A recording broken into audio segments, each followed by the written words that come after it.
There will be no agreement. All right, Authorized. we're going again. This time with our arms warrior, and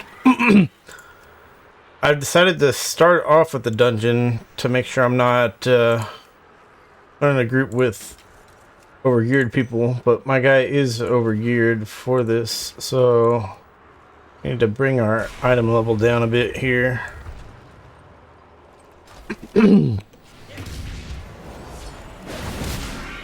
So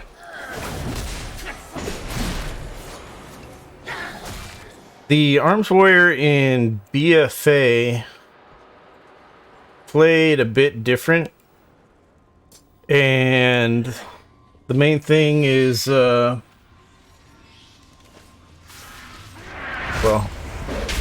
let me focus on doing some damage.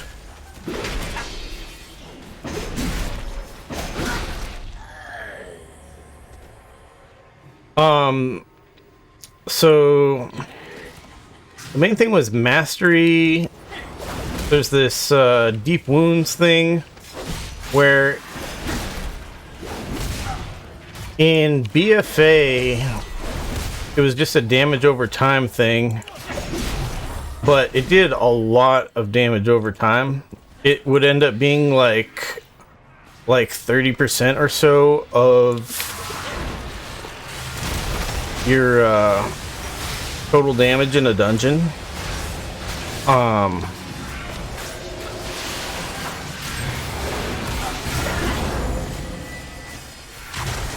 hit that guy, thank you.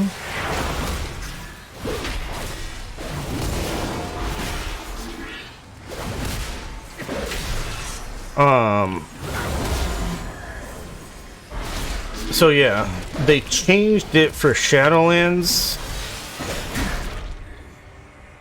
You have been randomly selected for So that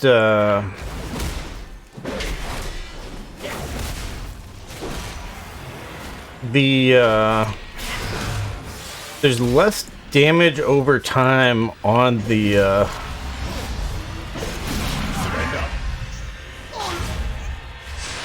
deep wounds, but now it reduces, or it increases the amount of damage the enemy takes from you. So it's kind of strange in that way. I do like that the warrior is... Where's my weapon? This is...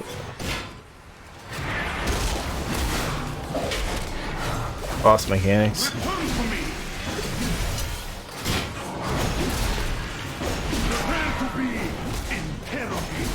Oops. For this mechanic, I'm supposed to run away so that hopefully I don't die. My allies are supposed to break me out of this thing before he kills me. Alright. So yeah, the deep wounds... Unfortunately, I like... now join the ire of cartel, so that the arms warrior does more direct damage now, but I don't like that the deep wounds has this this increased damage taken from you thing on it. That I find to be really weird.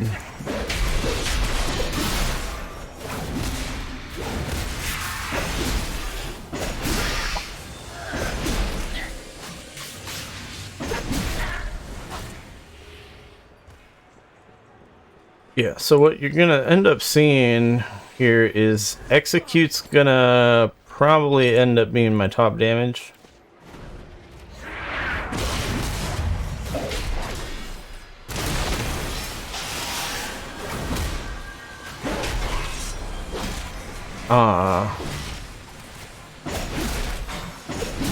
And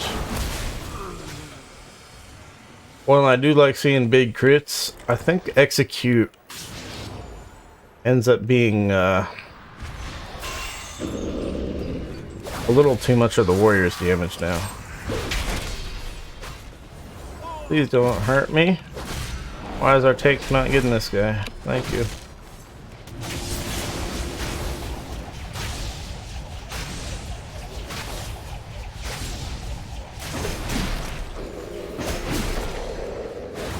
That wasn't really optimal play there. In that, I did Blade Stormed while my Sweeping Strikes was still up.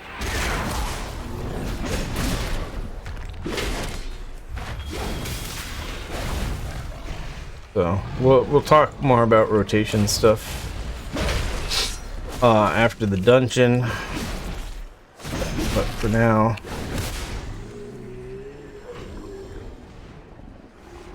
main things you're doing are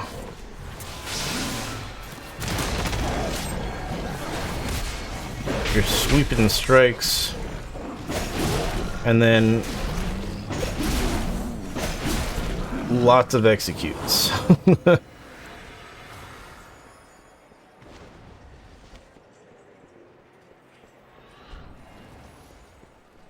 Now for the item you have all been awaiting. The allegedly demon-cursed Edge of Oblivion. We'll start the bidding at 5,000. Do I hear 5,000? I hear 5, 6,000. How are we doing so far? 23% execute damage. Hopefully this inclines them to aid our own. What I need is a distraction. The kind with sharp teeth. Beast will do nicely. I should be using my trinket here to buff somebody, and I should be using that. Responsible for any loss of limb that occurs during this demonstration. So let's slam this guy so he takes more damage from us. Our rampaging beasts ruin your day. We have the solution. We should be able to kill this guy. As my assistant There we go. activates this Bastion Centurion for maximum destruction. With controls this easy, even a dredger could do it. I am awakened. Destroy everyone. Imbecile, turn it off. He's out of control! Thank you all. That concludes our demonstration. Cleanse yourself. Can't see very well with this camera angle. There we go. Dimension tumblers would keep me out? Pathetic. Done. Come to mama. Uh-oh. The curse is real? All realms will drown in blood! Use some damage buttons. Wait, when did I use that? Apparently I used that.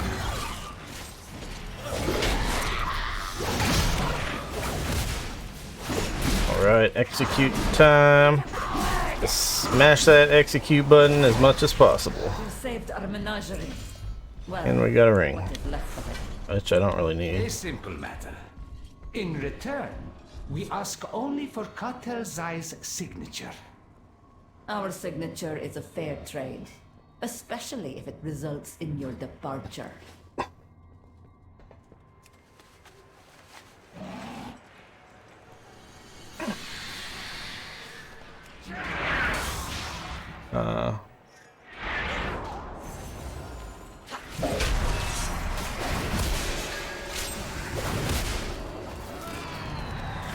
Spear there to interrupt their stupid channel shield thing. We can hit them again.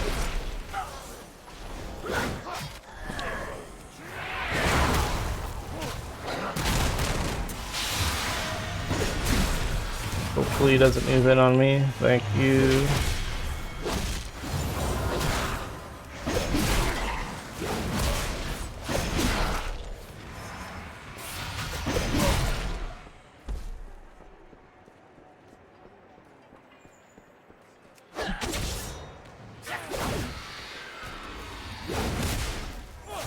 friend here may be of help in acquiring Zoe's signature. Somebody help! This place is a disaster! Wait, who's that? Where we is go. Basim? Damn it. I didn't realize these things actually shock you. Let's just spin. Then we don't have to worry about these chickens stunning me while I'm spinning.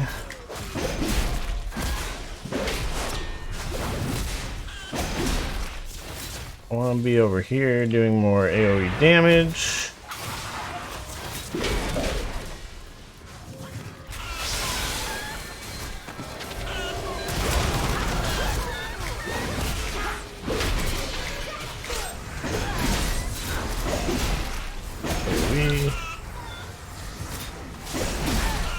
Oh my god.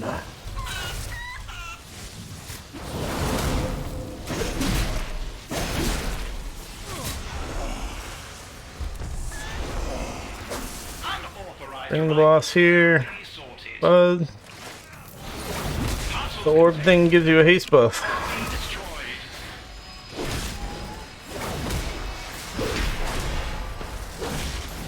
Let's see, we can press this button, and do more single target damage. Alright.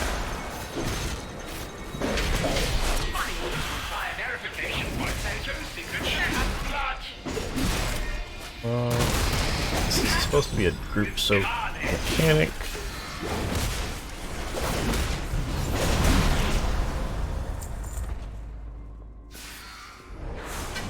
Thank you. I've never seen a mailroom so disorganized. You are quite welcome, whoever you are. Now, we are in need of Zoe's signature. What our buddy's gear is, anyways. Item level 217 on the rogue, Yes, gaining 229 on the hunter. cartel With my removed gear, I'm 208. After So I make a few process Zoe, they're not doing surely too our well. friendship has ascended such necessity. My side street trash. May I tempt you with No my matter. wares? There are many doors to success. I have friends nearby who may be I don't know where of all these things go, but Someone in this market must possess what we seek. let's try to do this.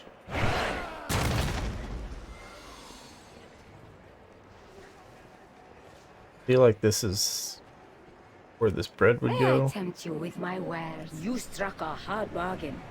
Good show. Flute. This way. This guy does music stuff over here. Put a marker on him.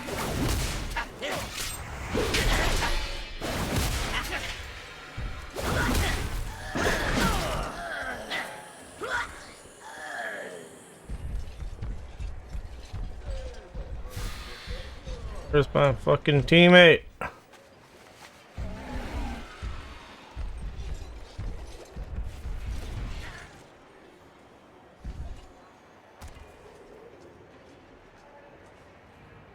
How'd you grab it then?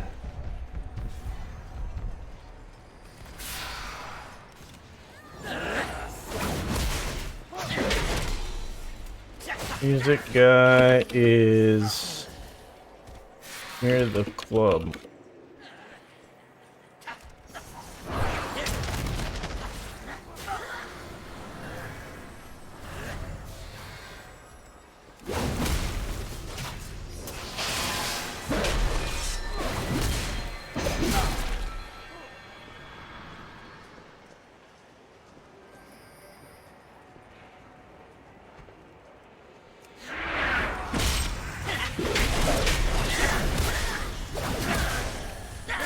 You struck a hard bargain. Good show. This one's right over here somewhere. My heroic leap's not quite up yet.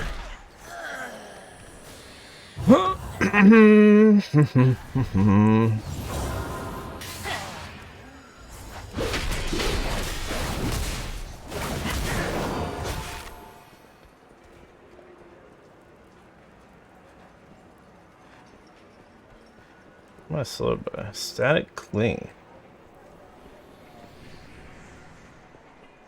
Enjoy your stay.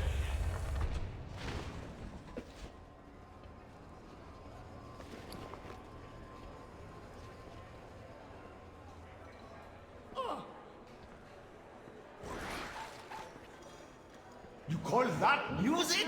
That's hard enough.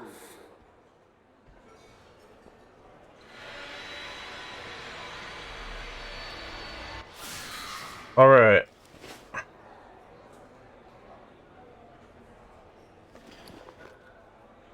I believe the crowd has heard enough.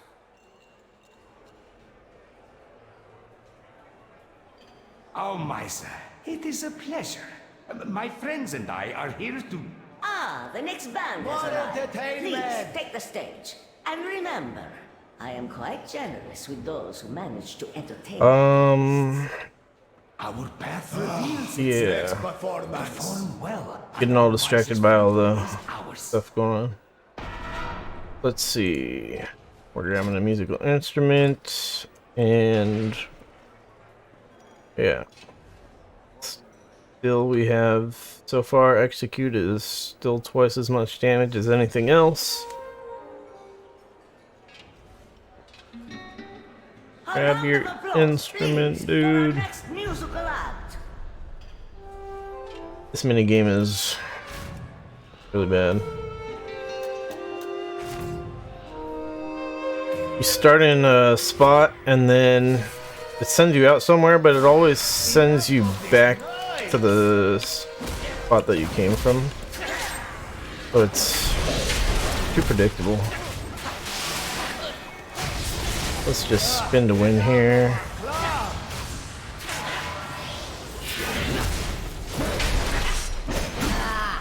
Confiscate their instruments.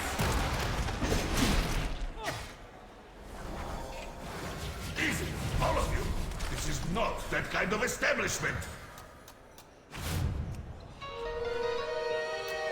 Here we go again.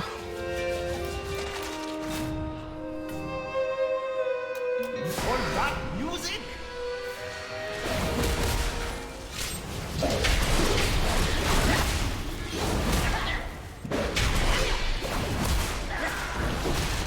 Get out of our club!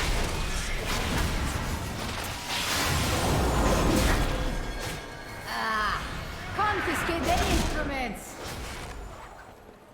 You do not want me to intervene.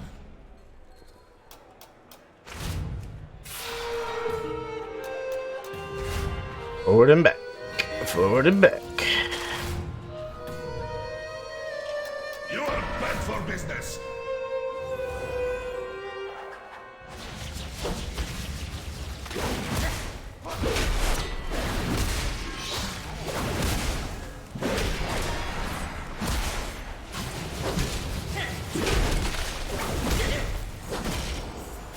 You will never play in this town again. If you just watch, The fun is you over. can use the music thing to dodge that ability. It has been an age since I witnessed such a vigorous show. But The establishment unimportant cannot survive enough. in the grand scheme of Apologies, Almisa. The Arms Warrior. Need your signature. We have all Cartel the souls signatures we underhanded need. dealings have not Let us escaped not my keep Solia attention. waiting. You may have my signature, as long as you never again bring destruction to my oasis.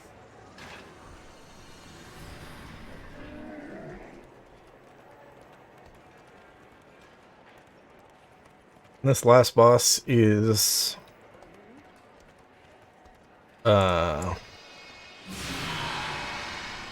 kind of silly. Excuse our intrusion, Solia. I hope we caught you at an inconvenient time. Al-Dalil, is there no sanctuary from your filth? Hear me, Solir. The artifact you seek brings only suffering. Suffering and power. I must now travel beyond Tazavesh. Die, But foes your of journey Cartel ends Soul. here. Alright, we'll press this button, this button, this button, whoops, this button, this button.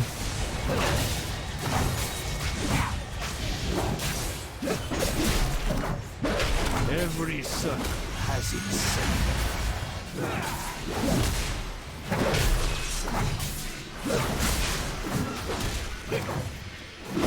I don't know what this circle actually does. Divide your enemies.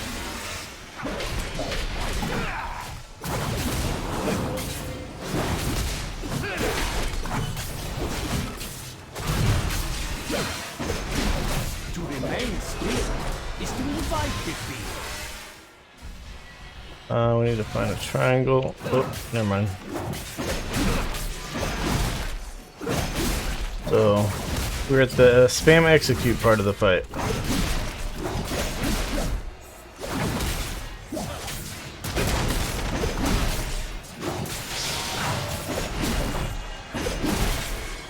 can't tell. Where's my shame? Solia Alright. may have a head start, but her echo remains. An echo we can follow. So, let me bring up my notepad here. Talking about same stuff, basically, as the mage video, but I decided to get a dungeon group so that I don't have to worry about getting a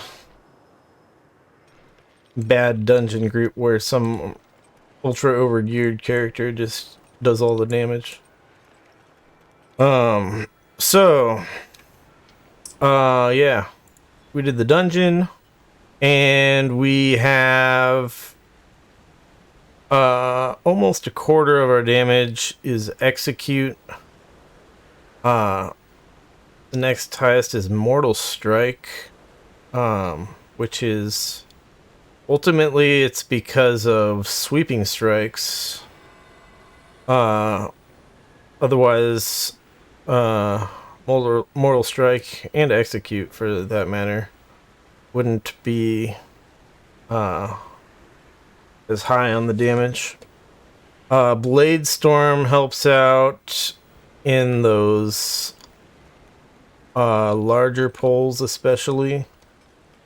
Then we've got Overpower. Overpower would be lower. Well, Execute would also be lower. I'm using, since Execute does so much damage, I'm using 2 Execute talents, and I think a Conduit also helps out with Execute. This is not the Conduit thing. Go here. Arms. Conduits.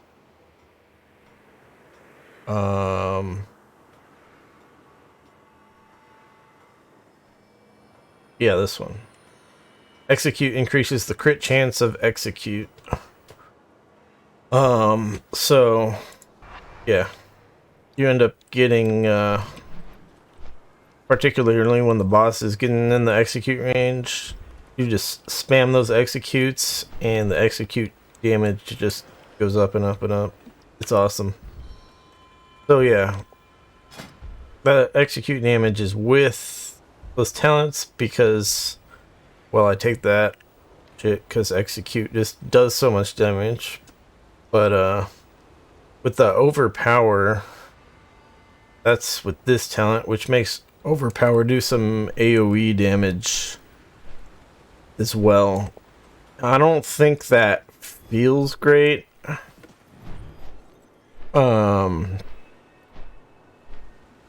For Overpower to be doing AoE damage, like you do that and it hits all these guys, but the 2 charges I feel like is really important. Even though it doesn't like decrease the cooldown, so it's like overall doesn't really.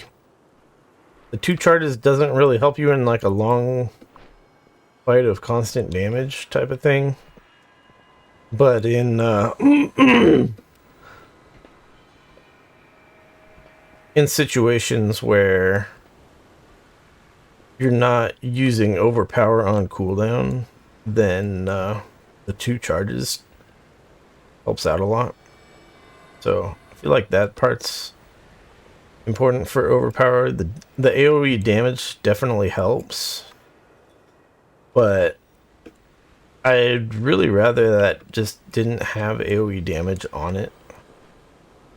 The main things, well, never mind. Let's finish talking about the dungeon here. So, in the dungeon, I'm the Kyrian Covenant, so I'm using the Spear of Bastion, which does damage over time and essentially roots enemies in place. It's awesome. And that generates rage as well. So feel like the Arms Warrior doesn't really have too much problems generating rage because of the way the Arms Warrior spends rage is the main things you want to spend rage on are Mortal Strike, which is 30 rage, and Execute, which is 20 to 40 rage, except when you have the thing proc where you get a free Execute. So that's what you want to spend your rage on. You don't want to spend your rage on Whirlwind or Slam. They are fucking garbage. If you find yourself in a situation where you're at full rage and you can't execute anything and your Mortal Strike's on cooldown, then that's when you might use Slam or Whirlwind. Whirlwind is probably usable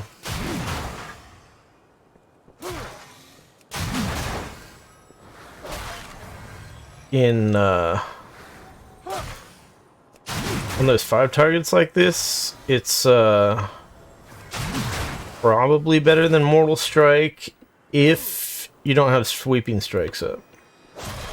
If you have Sweeping Strikes up, then your Mortal Strike hits 2 targets, so it'll still do more damage than Whirlwind. So Whirlwind and Slam for the rage cost are really bad. There's a couple ways you can make your Whirlwind temporarily better with a talent and like a conduit. I don't think I've ever really seen a situation where you want to, where like Slam becomes really usable, except like I said, if you are at maxed out on your rage and your Mortal Strike's on cooldown and you can't execute, then it's like, okay, you can Slam and it'll do a little bit of damage. It's only a couple thousand damage. But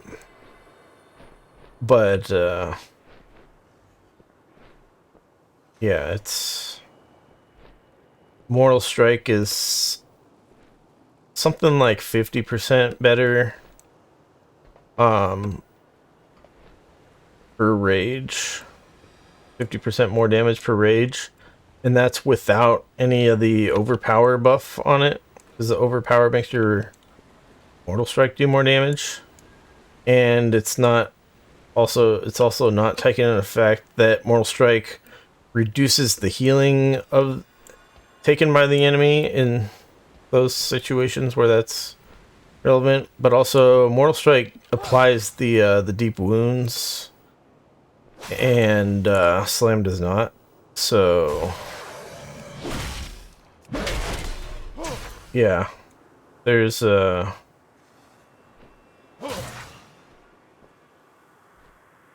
just so many reasons why Slam is garbage, Whirlwind's garbage, so that's why the damage on here. I'm not sure if I ever used Whirlwind. Oh, it looks like I used it a few times. So, less than 1% of my damage is Whirlwind. And... oh, shit. I forgot. Hidden the stuff out here is screwing up my stuff up here. So I might not have actually used Whirlwind at all. And I think I used Slam like a couple times. But all this stuff of me hitting the test dummies is adding to this overall data thing on the damage meter. So I've actually dirtied up the results essentially. But yeah. It's yeah. So, results of the dungeon is essentially single target. You're using overpower. Well, you're sort of the main thing you want to do is hit execute if it's available. Otherwise, you want to hit Mortal Strike. Otherwise, you want to hit overpower. And then otherwise, you hit Slam if and only if you're maxed out on rage. That's essentially it for single target.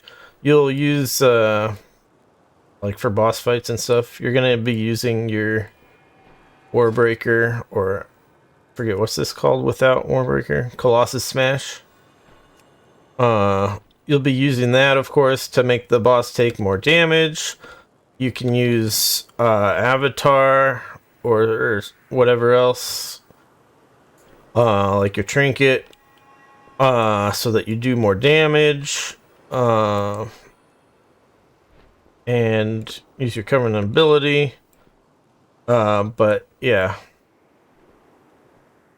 That's single target, and then the multi-target is, of course, you can use those same things to buff your damage, but your priority for packs large enough that it's worth using, you're going to use Blade Storm. You're generally not going to use Whirlwind because the damage is not so great. You're going to prefer Sweeping Strikes. And then with your Sweeping Strikes, it's the same as single target, is that you're going to prefer execute. So if you see low health targets with your Sweeping Strikes, you're hitting the you're targeting them so that you can execute them, and then your Sweeping Strike will hit somebody else with an execute even if they're not low on health. And then following execute is Mortal Strike, of course, and then overpower. And I don't think you ever really want to Sweeping Strikes Slam. That's probably not worth the rage. It's probably better to just Whirlwind rather than Slam on the Sweeping Strikes. But but generally, you don't want to Whirlwind during your Sweeping Strikes, just like you don't want to Blade Storm during your Sweeping Strikes. It's like you're wasting your Sweeping Strikes when you do that. So, yeah.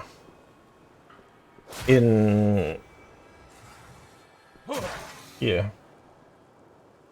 It's hard to say if it's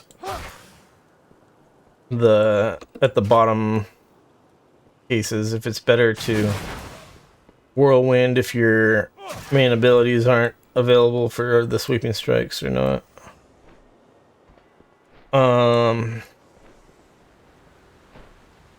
But yeah, you don't get to that situation too much.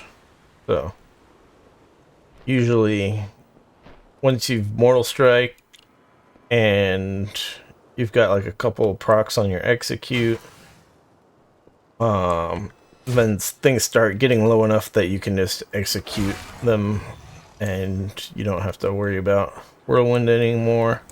And things start dying, so there's fewer enemies to Whirlwind anyways, so it's like, yeah. Don't Whirlwind very much. So anyways, that's the general thing for how you play the dungeon.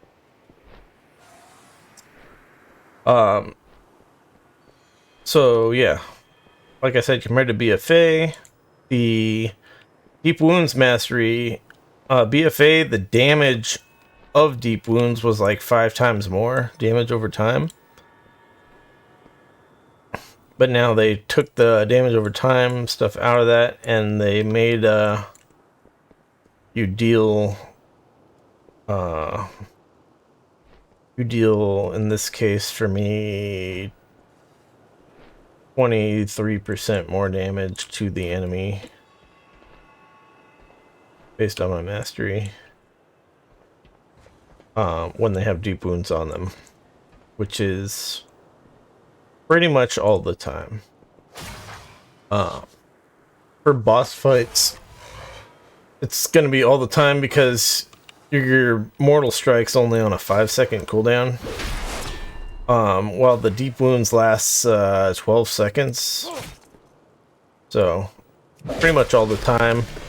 It's possible that when you get into execute range on the boss, you could actually be spamming execute so much that your deep wounds runs out. So it could be good to actually throw in the Mortal Strike at that point, just to get your deep wounds back up. I'm not sure on the exact math on that.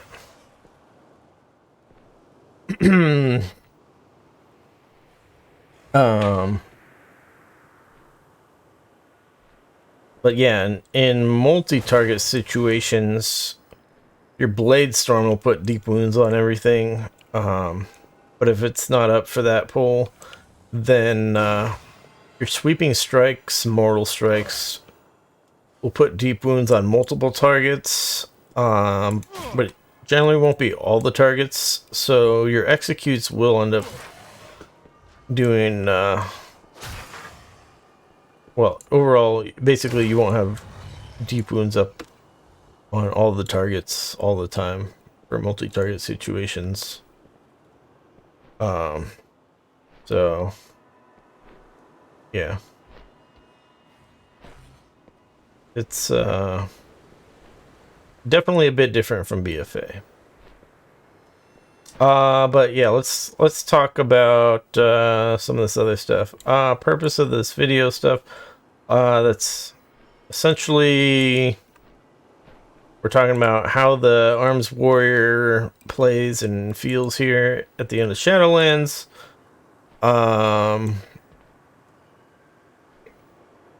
Yeah. Trying to make this video real quick here because the pre-patch for Dragonflight is tomorrow. Phase 1 at least. So that's when all the talents are changing and stuff. The new talent trees and whatnot. So we're going to take a look at how the Arms Warrior changes. But yeah. Background of this video. This is my most played character. So slash played. We got total time played 135 days. So yeah, I've played this character by far the most out of all my characters. And most of the time I was playing Fury Warrior actually. It wasn't until BFA that I played more Arms Warrior. And yeah, the Arms Warrior I didn't like the single target damage on it for a long time. Even in BFA, the single target damage wasn't so great compared to the Fury Warrior. But this time around, the single target damage seems really good. Just with the... I think it's mostly because of the change to the deep wounds. So you're not as depending on the bleed damage.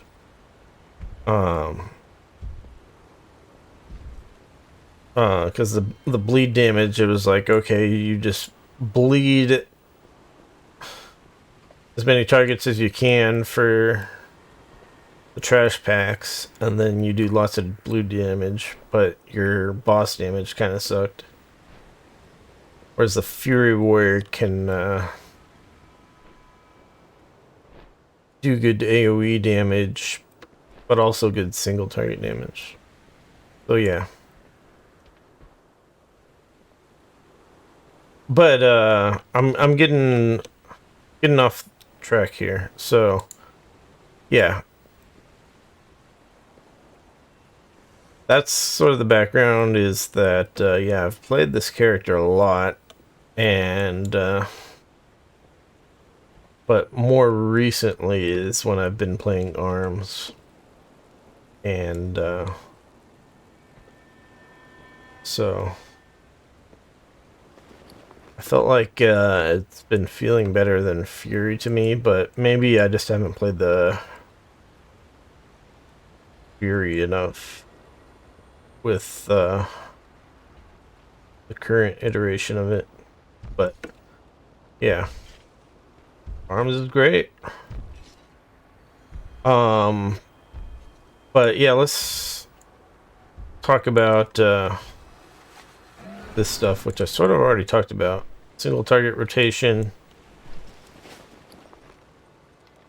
I don't know if it's even worth talking about anymore. I already sort of talked about it.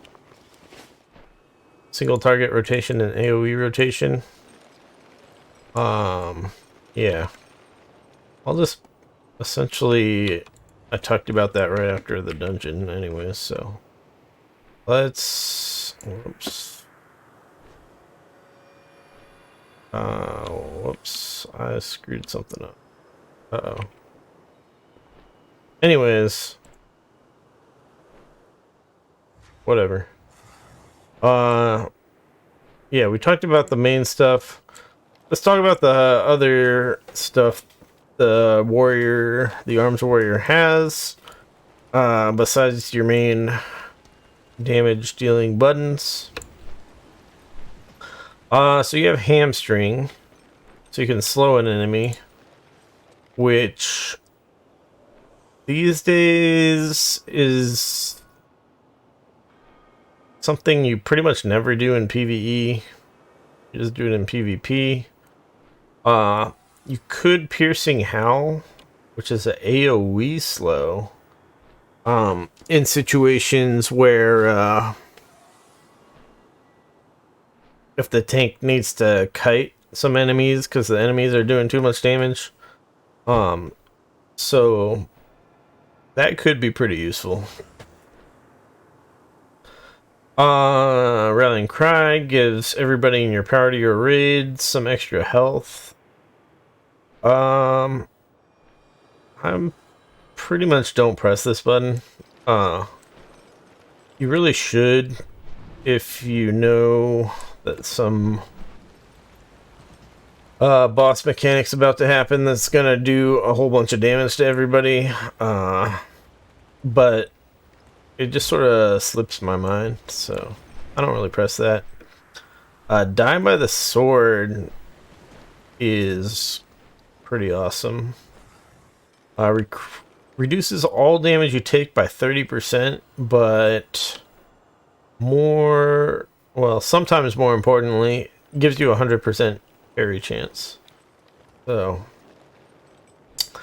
there's even situations where you might taunt an enemy off your tank and use that to parry them, just reduce the amount of damage that your tank is taking.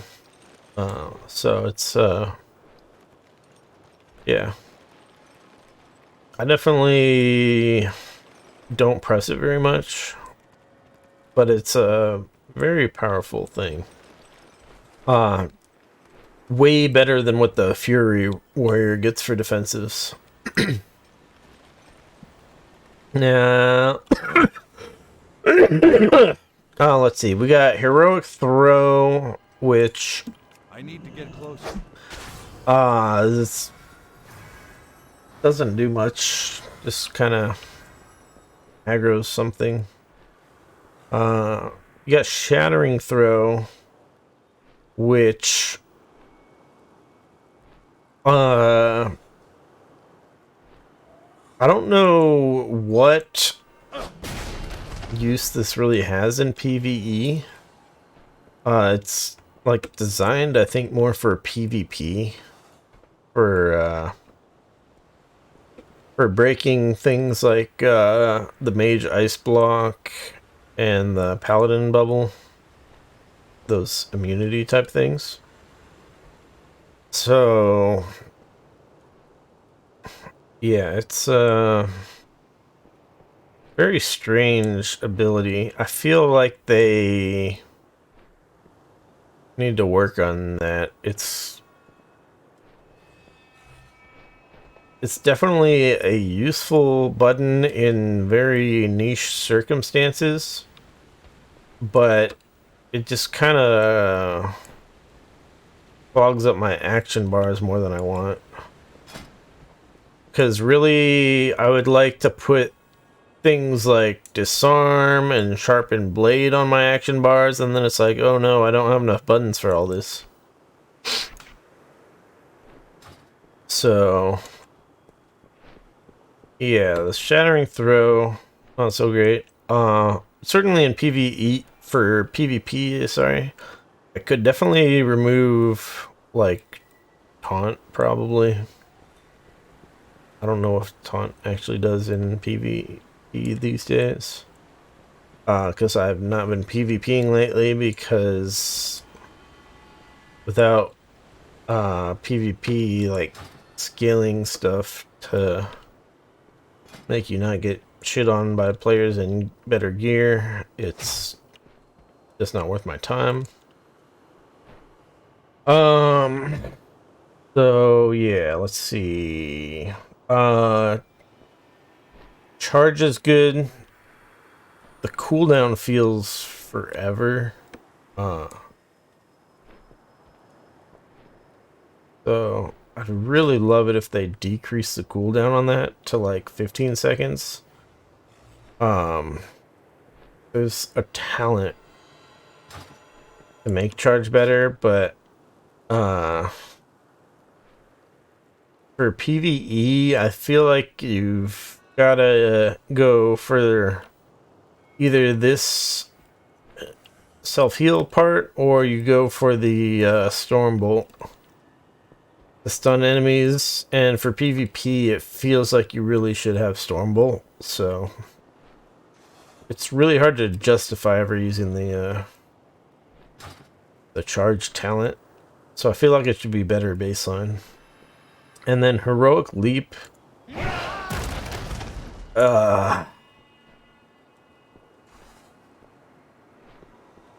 It's definitely useful. 45-second cooldown is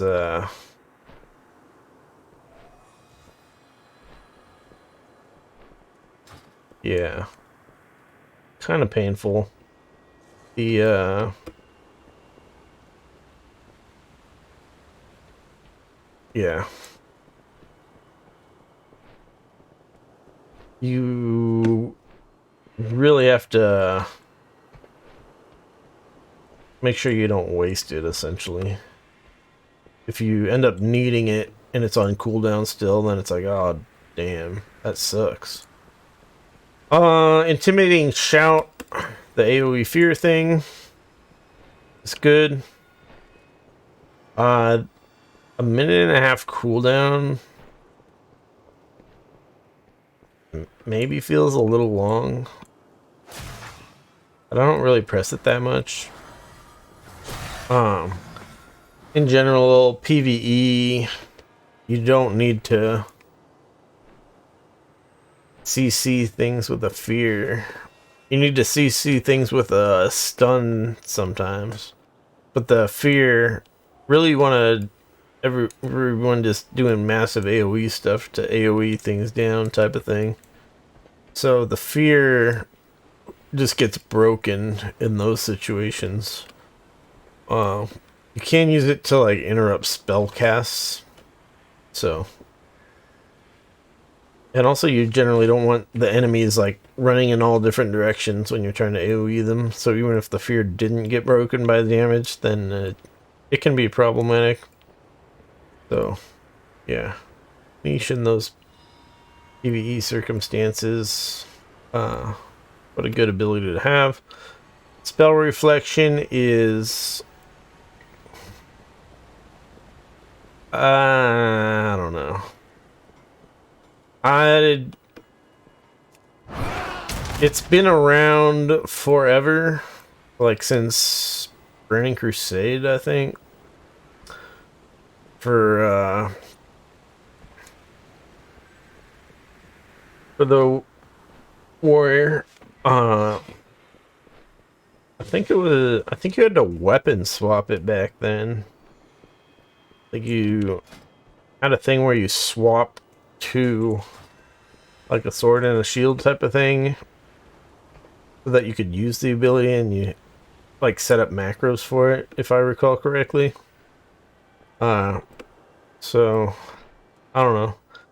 Warriors still get it, which I think is more of a PvP thing.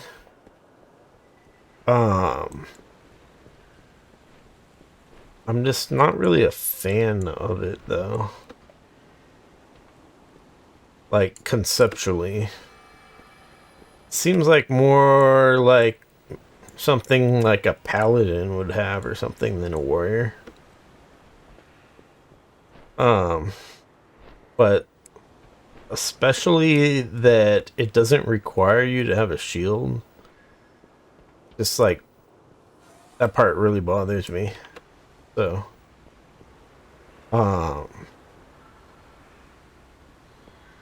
also only a 25-second cooldown is like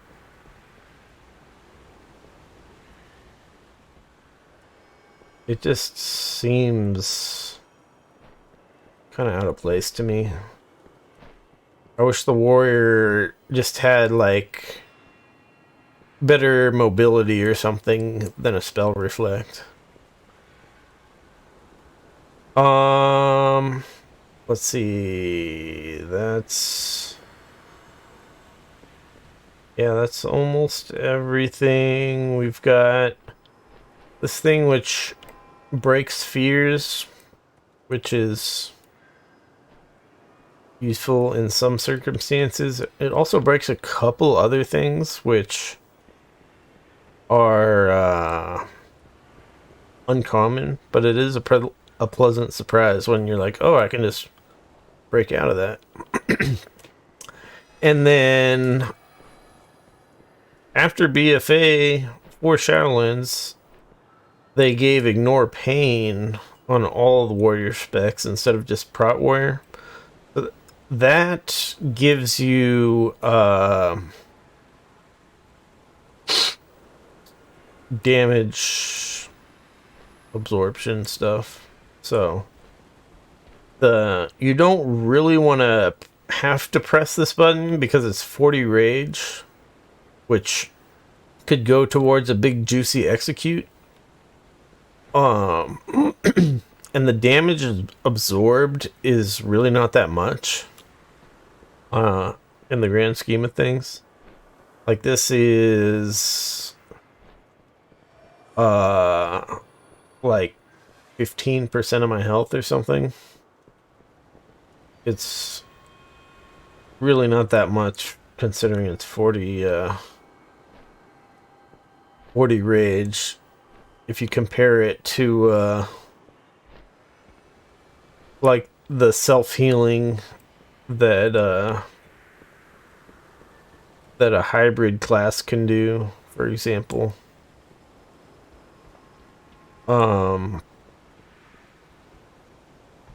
So yeah, the ignore pain,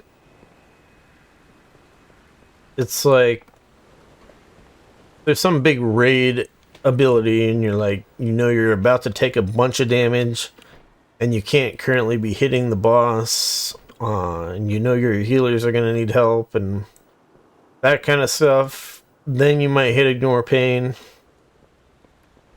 Or if something happens to your tank or something and you're tanking random dungeon enemies unexpectedly, then yeah, maybe you ignore pain. But generally, you don't ignore pain. Just enjoy the pain. Yeah, so that's pretty much it. I guess I didn't mention pummel. Just a 15-second interrupt. 15-second cooldown interrupt. Yeah. But yeah. So that's the other abilities that the warrior has besides your main damage rotation stuff. They could use some improvement. Oh, I forgot intervene. Intervene is another weird one where it's more of a Rot Warrior type of thing, but they gave it to Arms Warriors and Freer Warriors. So it's like an extra charge, which actually works out great for PvP. Do you require assistance? We need an alliance player around for me to actually be able to use this on. But yeah, it's like a charge, but it goes to an ally instead of an enemy. So it gives you a little more mobility, but it also makes you take some attacks that were meant for that ally. So that's why it's more of a Prot Warrior thing. So I feel like they gave it to you more as a PvP thing, though. I don't mind, per se. Except that I don't like the intercepting attack stuff being on the Arms Warriors type of thing. I'd rather that only be a Prot Warrior thing. And I feel like it should also be like a... It also blocks all those attacks. The Prot Warrior. So if they wanted you to be able to charge to allies, or non-Prot Warriors, I feel like they should build that into charge instead of making a separate button, and then like lower the charge cooldown, or yeah, still lower the charge cooldown, but also give it like 2 charges or 3 charges, so that you can charge to an ally, charge to an enemy, charge to another enemy, like relatively quickly. I feel like that would be freaking awesome. I mean, you don't want to give them too much mobility because that's supposed to be like the demon hunters and the monks type of thing.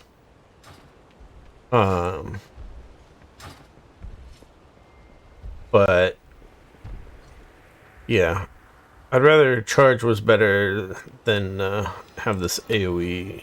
Sorry, charge was... Yeah, I'd rather not have a separate button for charge and intervene. It's sort of like back in the day they had it was charge is only usable outside of combat, and then there was a separate one called I think it was called intercept, which is like the same thing except it only worked in combat. Or maybe it could be used outside of combat too. But basically you'd use one to get two. You use one to charge into combat so that you could use the other one during combat. It was like a weird thing. Because like say you're fighting a mage, if you don't get your initial charge off before they hit you with the spell, then you're in combat, and then you can't use that out of combat one. So, like, it really sucked, that system, because of that. And I feel like they should do something here with the intervening charge thing as well, and just like kind of roll them into one ability so that you can charge to an enemy or charge to an ally. Yeah, let's stop talking about that stuff. Let's talk about talent. We're gonna go through the talents and borrowed power stuff much faster than the other video, because that went on for a total of 3 hours. Took forever. So first row talents, auto attacks generate more rage. I don't like this because Slam and Whirlwind are what you might use your excess rage on, and they basically suck. So, only on the boss parts where they're in execute range and you're spamming execute and you run out of execute rage. You run out of rage for executes is when you're like, dang, I wish I had a little more rage. But the thing is, the sudden death talent gives you a free execute that procs randomly, and it's like the max damage execute. So it's really good. We could actually check in here how many times that procced. Of course, hitting the training dummy, it procced a couple more times, but let's see how many times that procced. Sudden death procced total of 19 times. So essentially it gave me 19 more fat executes. Let's see it. So I cast a total of 89 executes, including, well, yeah. The data is like kind of contaminated at this point from hitting the training dummies.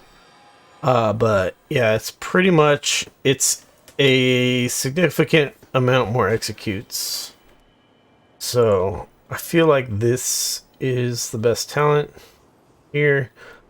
This one gives you rage on a cooldown, which is possibly okay, but like I said, the times where I feel like I'm really need rage are not too often, because you don't want to spend your excess rage on Slam and Whirlwind. So it's, I haven't tried this, but it's hard for me to justify even trying it compared to the execute talent. So next row of talents, extra charge, extra charge of charge, and charge cooldown reduction. Like I said, it's already. It's hard to justify that in PvE compared to this big fat healing chunk, or being able to stun something for 4 seconds every 30 seconds at range. So these talents feel good. This one doesn't feel like it can really compete. So I feel like, yeah, it'd be more of a built-into charge type of thing. I don't want them to really buff this per se. I'd rather it not be, well, the new talent system is gonna be different. So it's the new talent system, you're not choosing mutually exclusive choices like this, which is what I hate about this talent system, is that you can only choose one of these three. You can't choose like two up here and then only choose, or like then skip a row and then type of thing. So I hate the mutually exclusive choices of this talent system. So I don't really want them to make, like if they were to keep this talent system, I wouldn't want them to make this better, because then it's like more that you're missing out on, if that makes sense.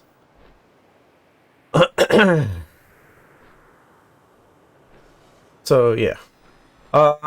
Yeah. Massacre Execute is now usable on targets below 35% health. Normally executes usable on targets below 20% health. So that's a significant increase of how much executes you're getting. So I love that talent. Whirlwind also slams your primary target. Slam is like essentially 2 whirlwind hits. It's I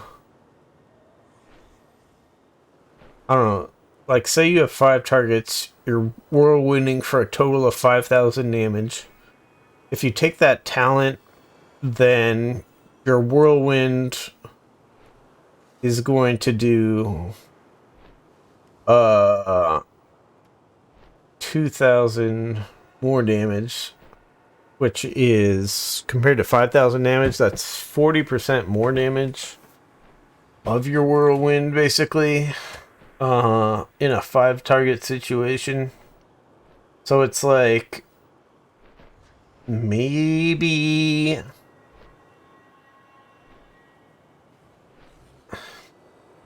not terrible. I don't know. Like, I can't imagine ever using it compared to this execute one. But the idea of making Whirlwind better, like, I do want Whirlwind to be better, but I want it to be better baseline. I don't want to have to put talents in for it to be, like, usable type of thing. And then we get Rend, which gives you a decent bleed, which I don't know if this is supposed to be like a PvP thing where you like rend the rogue so that when he vanishes, then he's still bleeding type of thing. That's, I think that's how you use this, like, way back in the day. I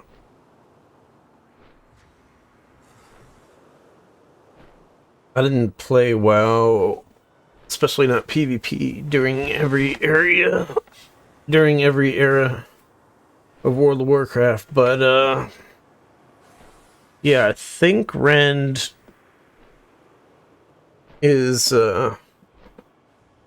usually used more in a PvE type of situation.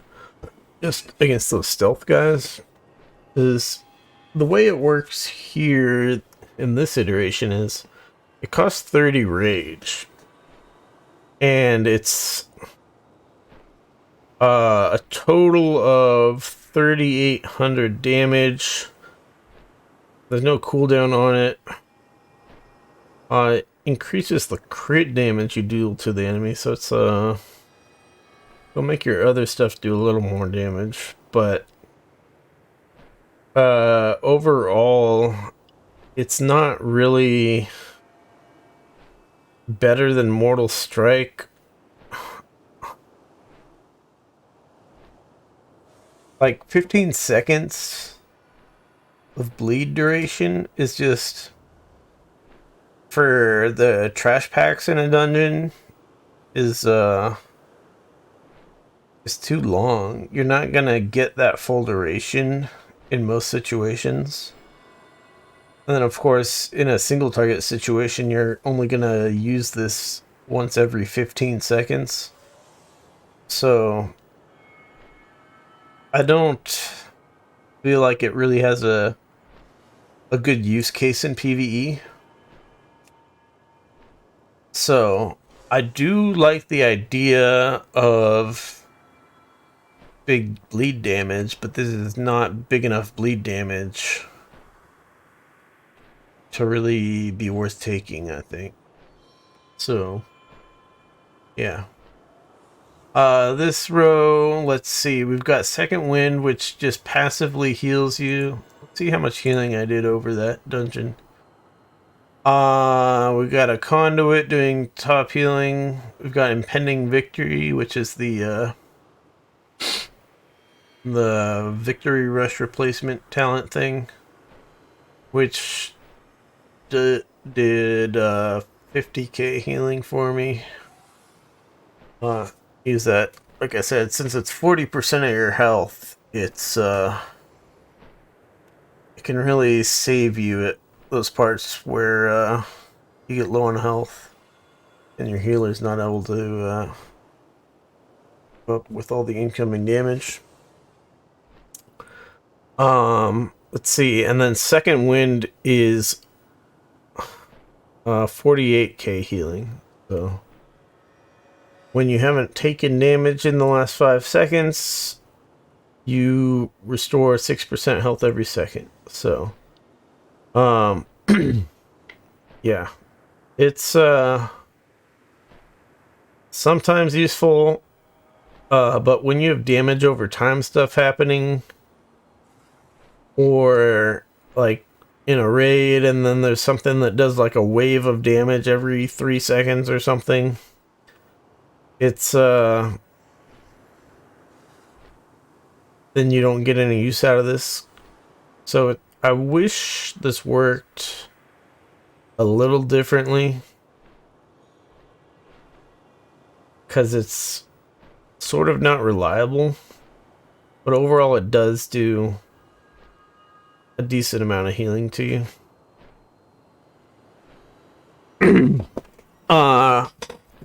Counting Stride is decent. Makes you able to heroic leap more.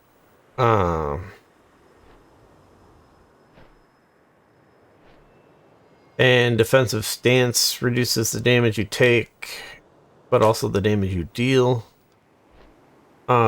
So these are all sort of decent, but I don't know. I've tried Defensive Stance. It's not something I really like. I don't know. War used to have like 3 stances. It was like Battle Stance and Berserker Stance and Defensive Stance, I think. But I'm not sure if Defensive Stance was available to all specs or how that worked. But anyways, yeah. This Defensive Stance not really a fan of it. I think it's more of a, I don't know. If you're really good at using it, it's probably really good. But I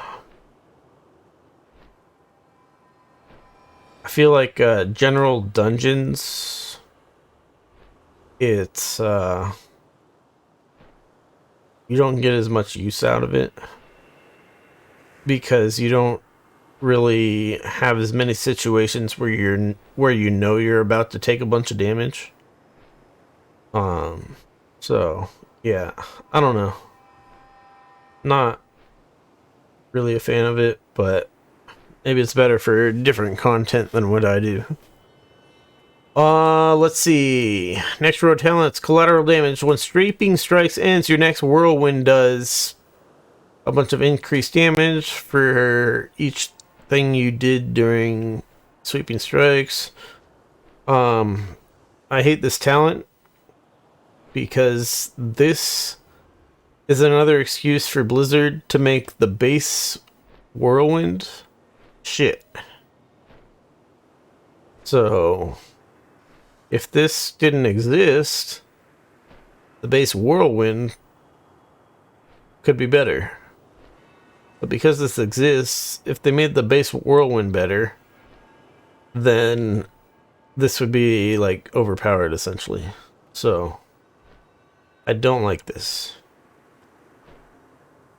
I want the base abilities to all feel good without talents or any other borrowed power like the conduits or the legendary stuff.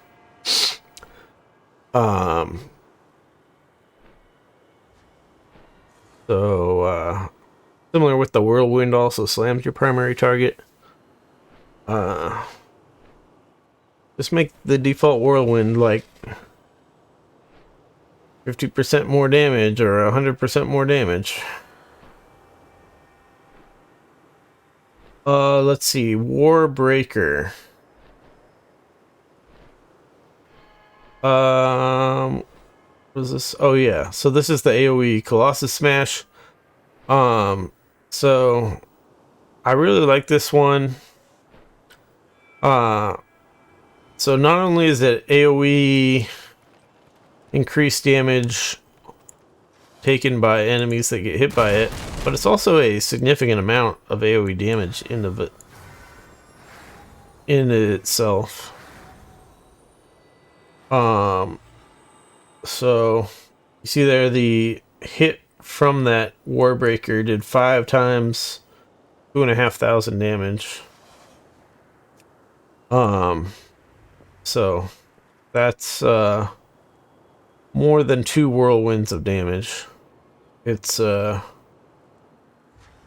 pretty awesome. Whereas if you only had a single target Colossus Smash, then you can hit that target and you'd also use it most likely during Sweeping Strikes. So you'll deal a lot less damage. The AoE damage with the regular Colossus Smash. So that's why I use the Warbreaker talent. Cleave is garbage now. In BFA, Cleave was great because it applied the deep wounds, and the deep wounds did like 5 times as much damage over time. So for AoE, like all the trash packs, you would cleave them. Let's get some rage up here. You would cleave them. I think the range might have been better in BFA. So yeah, you cleave them all, and then because the deep wounds did like 5 times as much damage, cleave was a really good talent back then. But now, because deep wounds damage over time is so much weaker, it's useful like it's good to have deep wounds on targets that you're hitting, but because you're not using other AoE abilities, specifically Whirlwind, you're not using Whirlwind very much in this sort of situation. You don't really care about deep wounds on targets that you're not hitting. So it doesn't really help you to have Cleave apply deep wounds to all of them. And then of course the Blade Storm applies deep wounds anyways. So yeah, Cleave has a very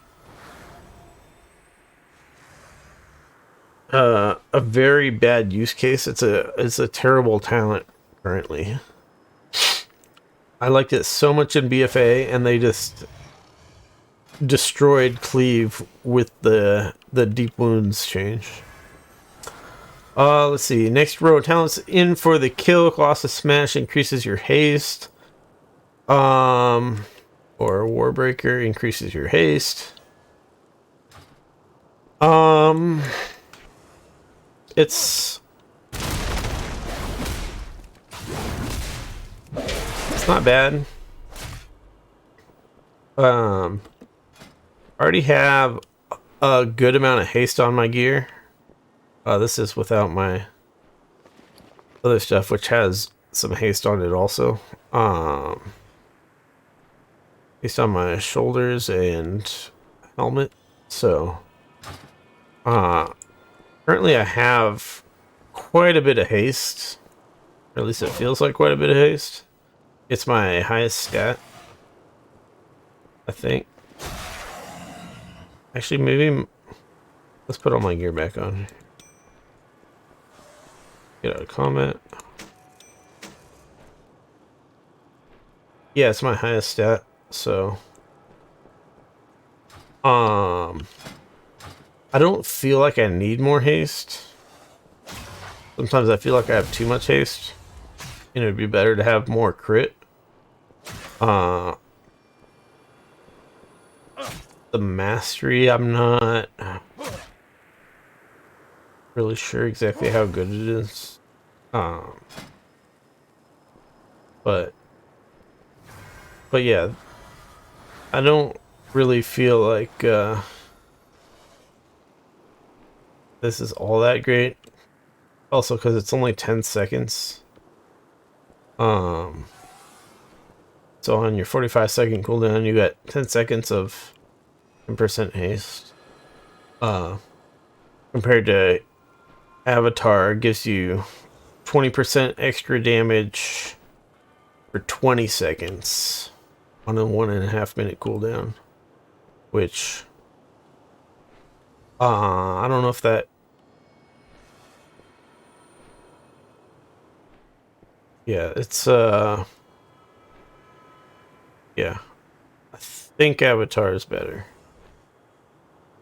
Deadly Calm, I don't really know how this works, per se.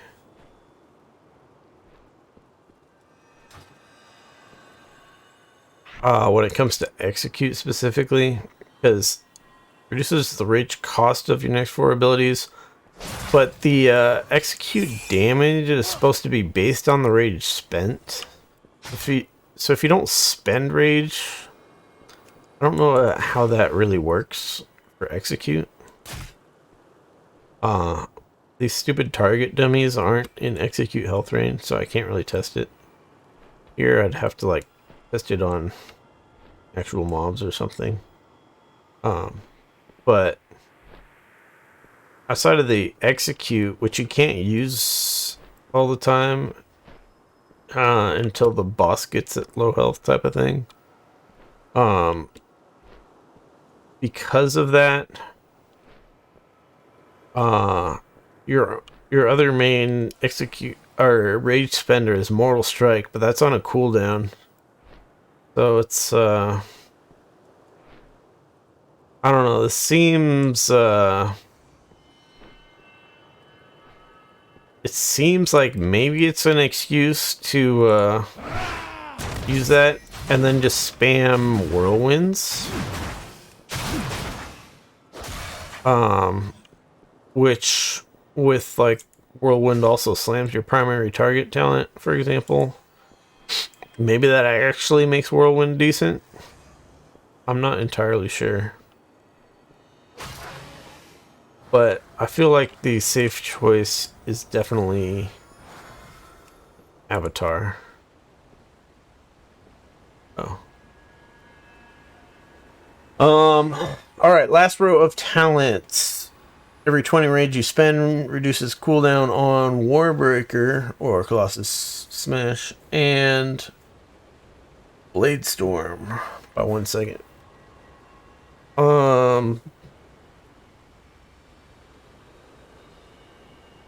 don't know about that one. For as far as synergy goes, you would want to have more rage generation so that you can spend rage more often. So for example, this talent where you get free executes, because you're not spending rage, then it wouldn't help decrease the cooldown. So it would be like better to have your auto attacks generate more rage, or this other thing that generates more rage. So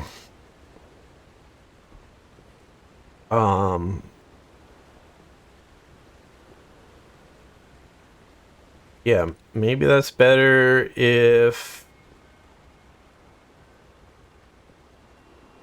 you're doing a different talent selection. I don't think it works out to be that great compared to like how I use it. Where's my damage done again? Let's look at that. Let's look at how many mortal strikes did I use. 66 mortal strikes. Executes 89 minus the 19 free ones would be 70 executes. Let's say those averaged 30 rage. These were 30 rage. 70 plus 66. 136 times 30 divided by 20. So times 1.5. Let's say, what is that? 200. Yeah. We spent a little bit on... Wait, why do I have 2 mortal strikes? I don't know. Let's say I spent a total of 200... Or this would give me a total of 200 reduced seconds of cooldown on Warbreaker and Bladestorm.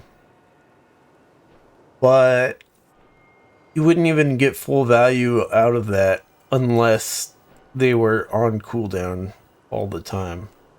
Because if you spend the rage when those are not on cooldown, then you don't even get the benefit out of that talent. So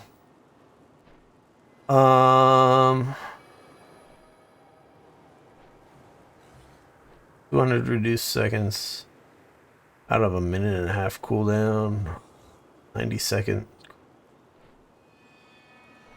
Yeah, you could maybe get 2 more Blade Storms out in a dungeon and like 4 more Warrior Breakers or something. It's I do like the idea of these things that work like this, where you do things and your big damage cooldowns get reduced. I do like that in general. This is a thing for a fire mage, I think it is, where your combustion cooldown gets lower. I like how that works, the idea of it, but I think it overall in this case isn't worth it. Your other options are Overpower has 2 charges and deals AoE damage. Now this AoE damage is essentially as good as a Whirlwind damage, so it's really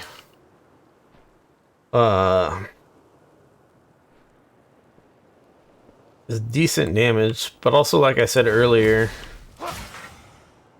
a lot of the times you want to be executing as much as possible, or mortal striking as much as possible, particularly during your sweeping strikes. So you don't want to necessarily be using overpower on cooldown. So it's yeah,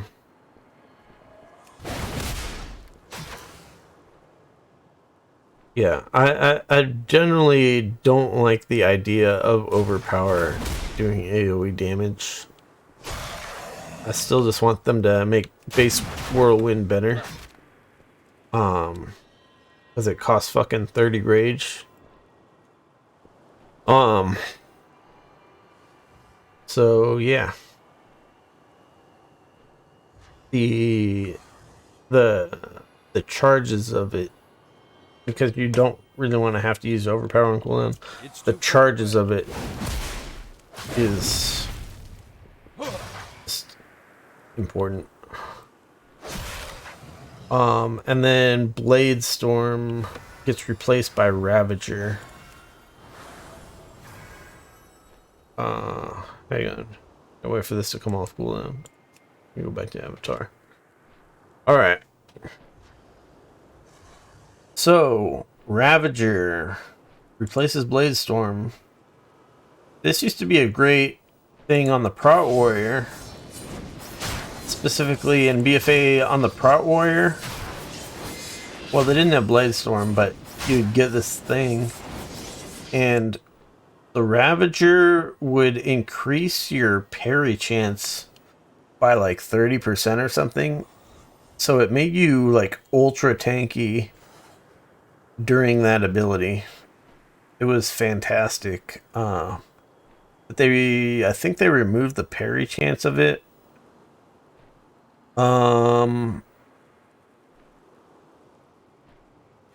So, but anyways, Ravager's a really weird one. I don't use it. It's half the cooldown of Blade Storm. But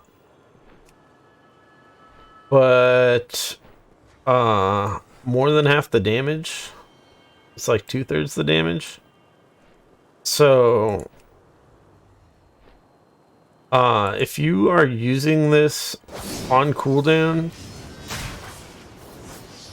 it'll essentially come out to better damage than Blade Storm. So it's not like a terrible choice per se. And then it also gives you rage, which I don't think Blade Storm inherently gives you rage. But what Blade Storm does do for you though is it makes you immune to crowd control type of stuff. So that's pretty useful. And then also the damage of this Blade Storm is like 4 seconds or something. This takes 9.5 seconds to do all its damage. So it's really, really a PvE ability, how it works here. And also it generates the rage, but the rage is, I don't know, kind of a secondary thing. I feel like generally it's sort of like about as good as Blade Storm, except for instead of being immune to crowd control, using it allows you to do other attacks while it's going. Instead of Blade Storm, you can't do any other attacks during your Blade Storm.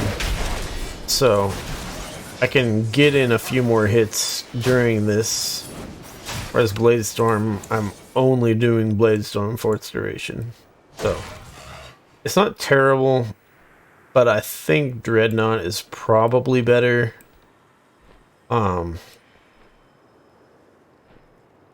But yeah, I'm not really a fan. I'm not really a fan of any of these talents.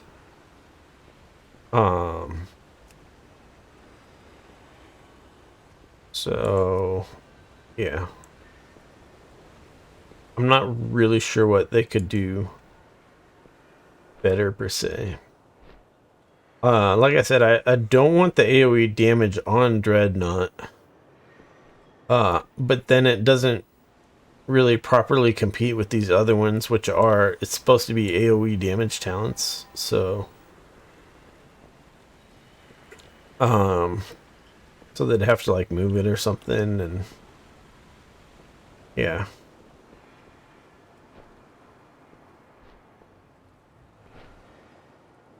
I'd like Ravager. Well, it's hard to say.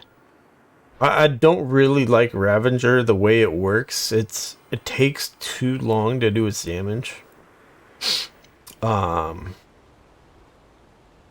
I also don't like that it takes away Bladestorm from you. But I'd really like it more if it was like you can still Bladestorm. Ravager doesn't replace Bladestorm, but Ravager is like a longer cooldown. So like a minute and a half cooldown or something to match the Bladestorm. And I'd really would want Ravager to be shorter, similar to a Bladestorm, basically. But they'd probably have to make it do something else to make it more enticing.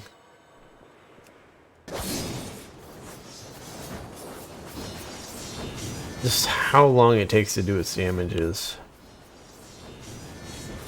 so unappealing.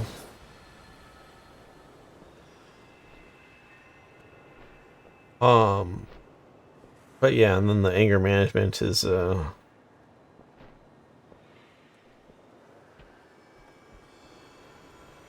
hard to you have to have those abilities. You have to like use those abilities on cooldown essentially to get good value out of that talent, and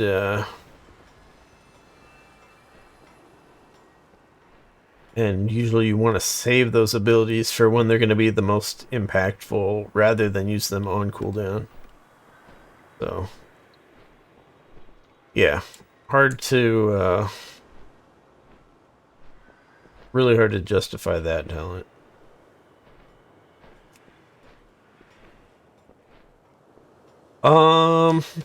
Yeah. That's it for the talents. Talked a little longer than I wanted to on that, but yeah, let's move on. Borrowed power. Borrowed power for the warrior. Starting with covenants.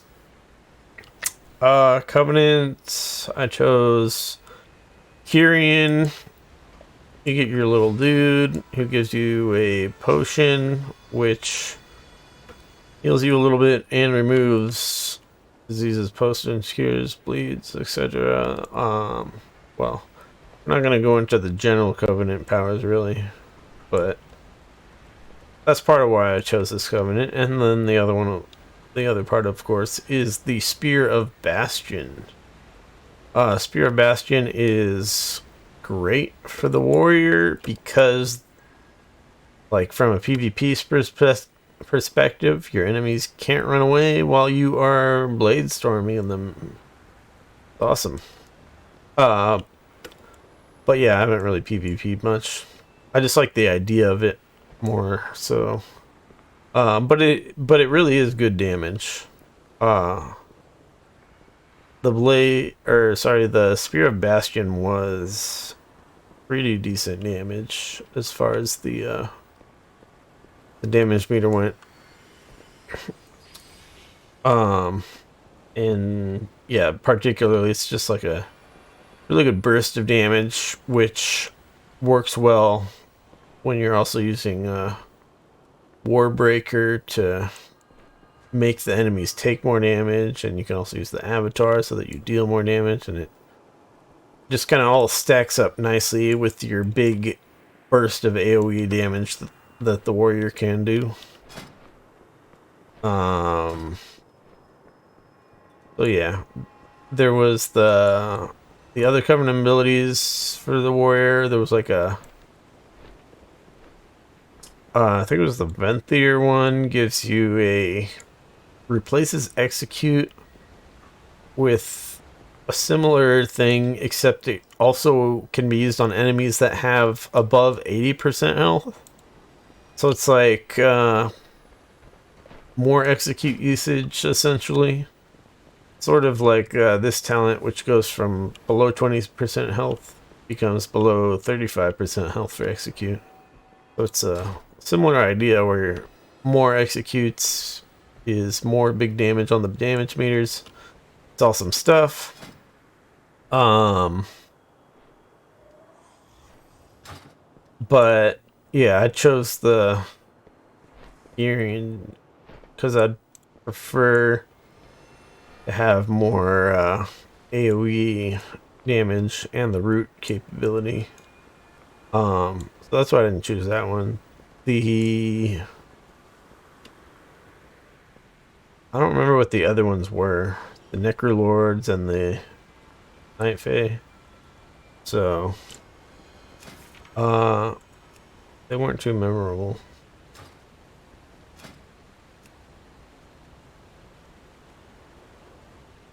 Could look down here real quick and see if they remind me what it was. Conqueror's Banner. Oh yeah. The Conqueror's Banner gives you, I think it was mastery and move speed. On the Necrolords. I actually chose that one on my other warrior alt that I leveled a couple days ago. So that's that was kind of interesting, but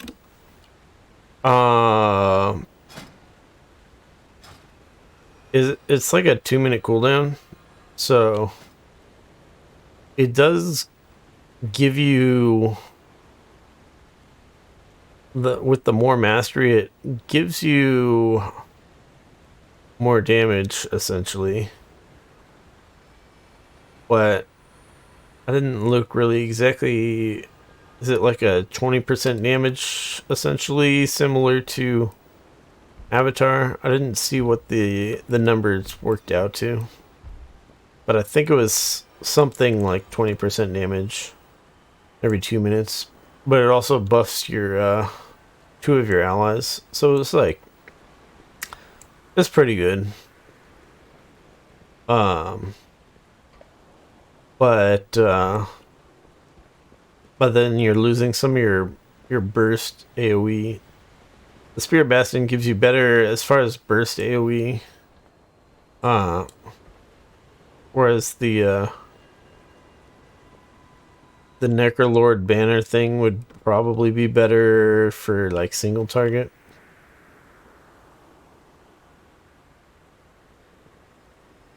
But then yeah, you gotta like maximize your use of it. Of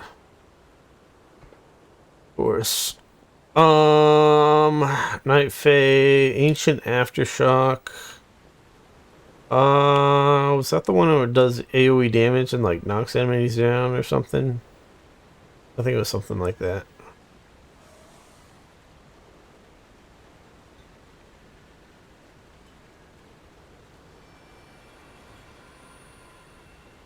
Yeah. So it was like some kind of AoE damage over time and also like a knockdown every 3 seconds or something. Something very PvE focused, which seemed like would be good for tanking.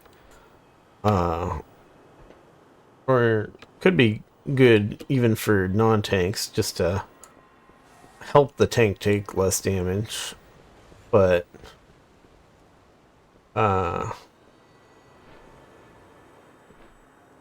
Yeah, I'd rather just have pure damage. Pure damage is great. So, yeah. That's common abilities. Let's look at conduits. Conduits. Whew. So for the arms warrior, you can get extra healing on your victory rush or your talented victory rush thing called impending victory. You can get more damage on your ignore pain, but since you pretty much never want to have to waste rage on ignore pain, I do not like this conduit. It's good for a prot warrior, but for non-prot warriors, no. Cooldown of dive by the sword is reduced by 30 seconds. You don't really want to use that ability on cooldown anyways, so it's not something that I would use for arms warrior. When you take any damage, shield, blah blah blah. This is just the generic defensive conduit. Nothing specifically to do with arms warriors, so I'm using that, but yeah, not worth talking about. Piercing Howl cooldown reduced is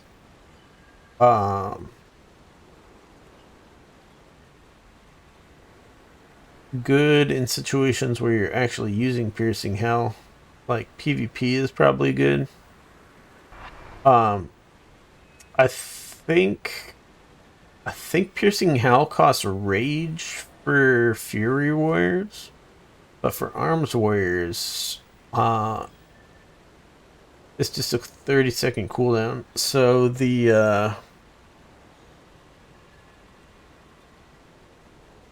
so if you turn it into a 20-second cooldown, that's actually a really significant thing.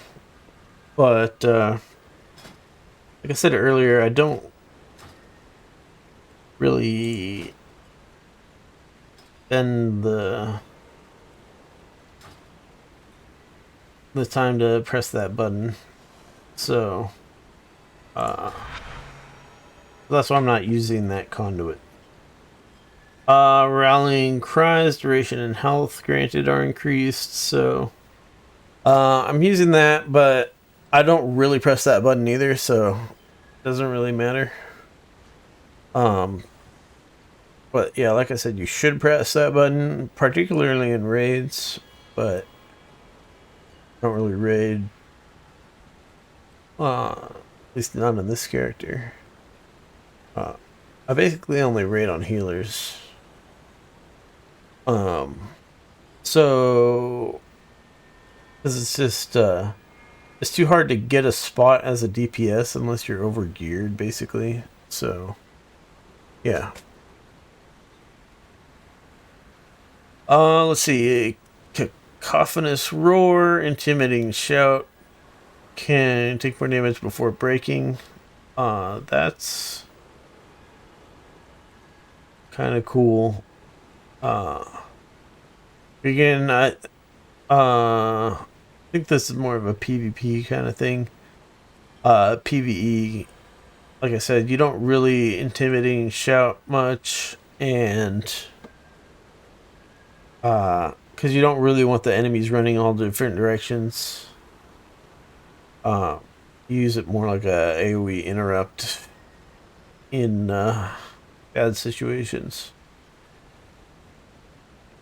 And the last one, intervene, reduces damage taken by the target by 13%. That's your charge to an ally thing, which sometimes I use it if, like, I'm behind everybody on my team in the dungeon, my heroic leap's on cooldown, then I might intervene to an ally to catch up a little bit. But for the most part, the intervene button doesn't get pressed either. So these are all like nice ideas type of things, but not really that useful for the content that I do. More of a like PvP or raiding type of things. Potency conduits. Execute increases critical chance of execute. This is I feel like this conduit's too important for the way the Arms Warrior currently works. Because it's like more crit chance, whack, more crit chance, whack, even more crit chance, whack. And you're just spamming those executes, and then you get lots of crits out of it. So you end up getting like more crits than your base crit chance. Your base crit chance is 20%. I got 26.8%. Executes ultimately. So it's like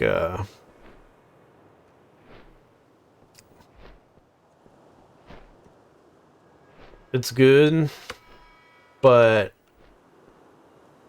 it's too like mandatory the way it is in the current build, I feel. So yeah. There's the Spear of Bastion damage and rage generation increase is a good conduit. But I'm not using it. It's only the instant damage, not the damage over time. So the instant damage isn't so much. It'd be like 1,000 extra instant damage, which is not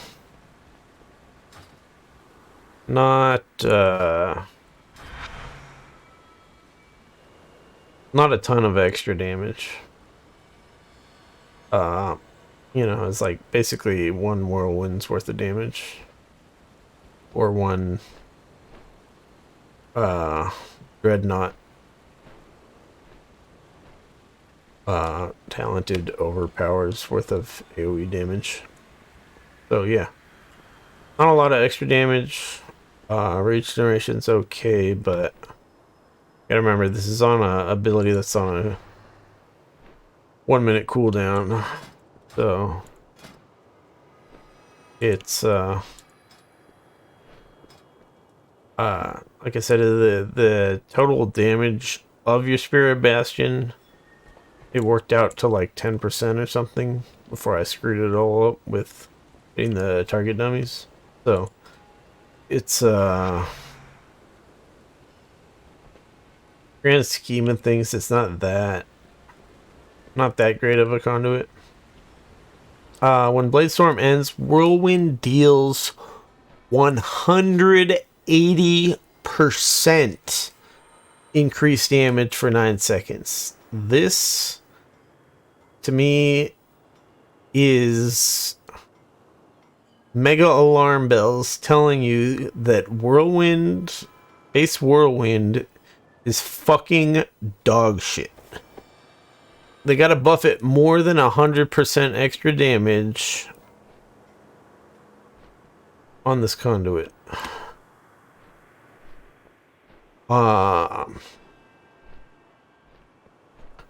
Yeah. If enemies didn't die as fast in the dungeons, then this conduit could be worth using. But usually when I Bladestorm, then like half the enemies are dead by the time the Bladestorm ends, because it's like some big trash pack and everybody's doing big damage stuff.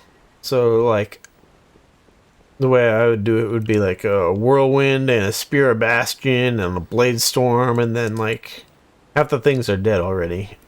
So you lose a bunch of use out of your Whirlwind because stuff dies by that point. That's not what I want. So that's one reason why I don't like that conduit. Apart from so that's why I'm not using that conduit, but I don't like the design of the conduit because I just want fucking Whirlwind and Slam to not be dog shit by default. They need to do like at least 50% more damage by default. Let's see. What am I looking for? I'm looking for this thing again. Alright. Alright. Next one. Overpowered deals 15% increased damage. I'm not using that conduit because overpower ended up being like 10% of my damage or something. I don't know if this includes the Dreadnaught damage of the AoE if you already use this conduit, but even if it does, it's still you know, not a big noticeable thing per se. So the one I am using is Mortal Combo Conduit. Mortal Strike has a 17% chance to trigger a second Mortal Strike. So Mortal Strike, I don't know. I'm not sure if this works out to really be much better than these other ones, but I like the idea of getting a double Mortal Strike out of it. So, sort of. Like, I hate... The thing is, I hate unreliable damage. So, I sort of don't like this. Especially if it's like PvP. It's like something that you can't rely on at all. But so are crits. Crits are like the same type of thing where you can't rely on crits. But sometimes you just get an execute crit and it does major damage, and it's awesome when it happens. But when it doesn't happen, then it's kind of eh. So yeah,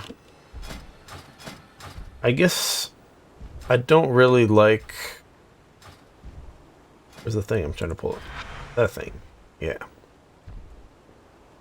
I guess I don't really like the design of any of these per se.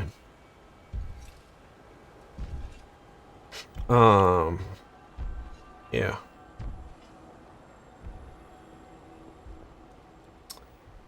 So let's see. That's about it for conduits.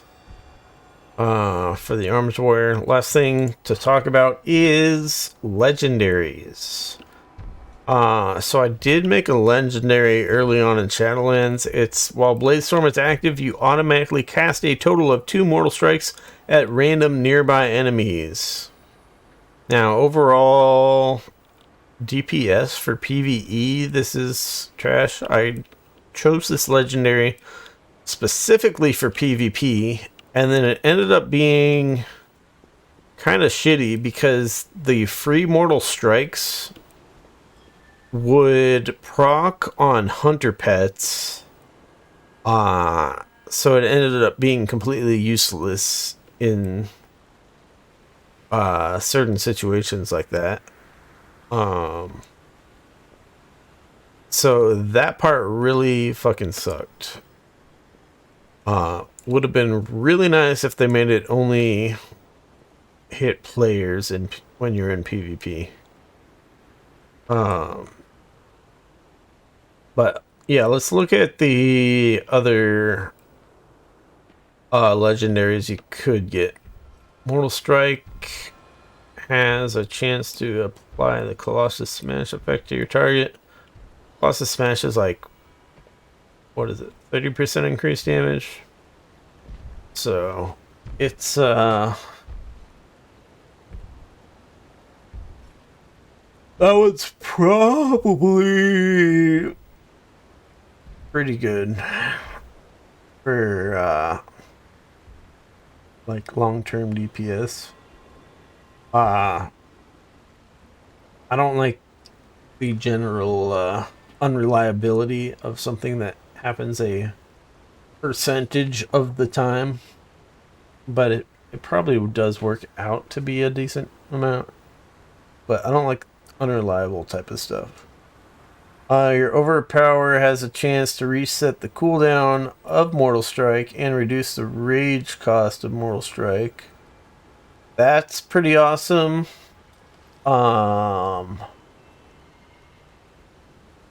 Yeah, pretty awesome. Problem is, Mortal Strike's only 4.8 second cooldown. That's with the current amount of haste I have, which is like 20%.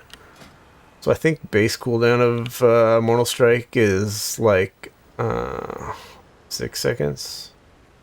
Yeah, of 26% haste. So yeah.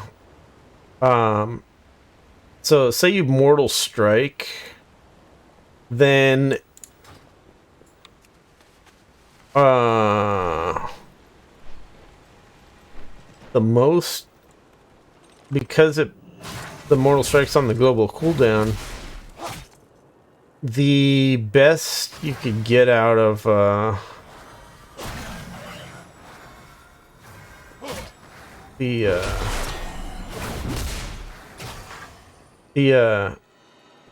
global cooldown of the Mortal Strike prevents you from instantly using the overpower.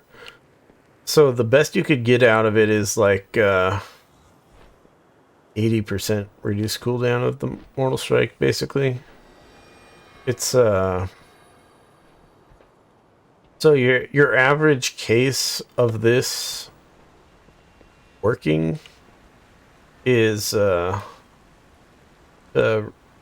the cooldown of the Mortal Strike is like some of the time you're gonna be using overpower when Mortal Strike's not on cooldown, but you don't have the rage to do the Mortal Strike. And then other times you'll use your overpower, but your Mortal Strike's like halfway off cooldown already. So it's like it's really hard to know exactly how well this works out, like mathematically. And then reducing the rage cost is like I was saying earlier, is that because you don't really want to spend your excess rage on Slam and Whirlwind because they fucking suck,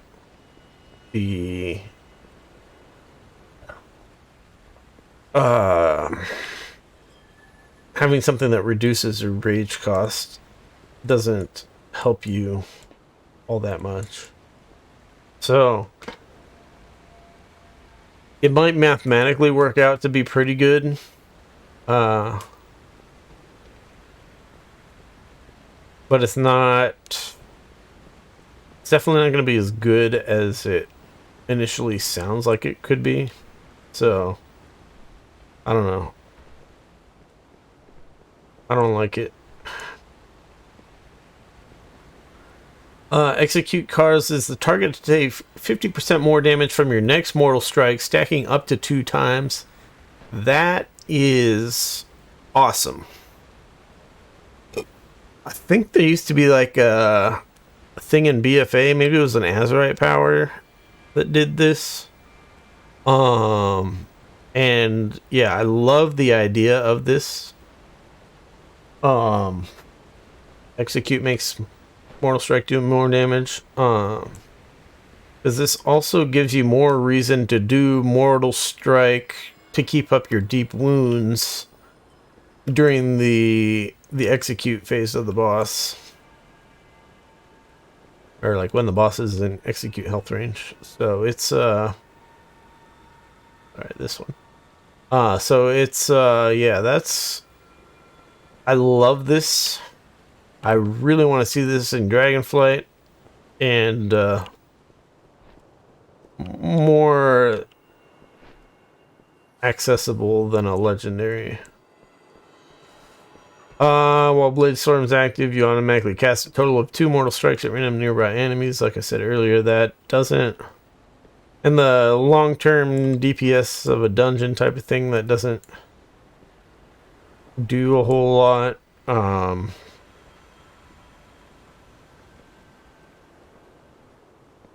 You generally will use your Warbreaker when you're going to Blade Storm, and probably your Avatar as well. So it's and maybe an unused trinket. So you will stack up the damage quite a lot when you are using this in PvE. So I feel like it's not a bad idea per se. Really needs some kind of like target priority though, to not get wasted on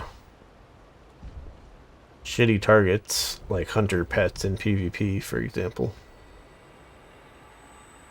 But PvE also, there's it's more like you want it to use on your primary target or something like that. Although if your primary target's not in range, then maybe that's the problem. I don't know.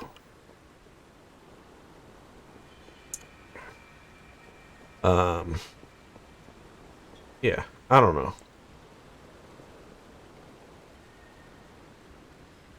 If Whirlwind hits 3 or more enemies, it hits them 1 additional time or 80% damage. What do you know? Something that makes Whirlwind not dog shit.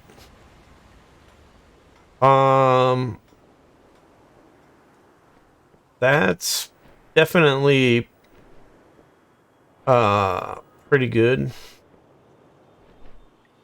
I think there was a conduit in here that would also go with it. Or was it sorry, I said conduit and then I opened up my talents. I don't remember if it was a talent or a conduit that would also work really well with that to make Whirlwind a lot more usable. I don't like that that's a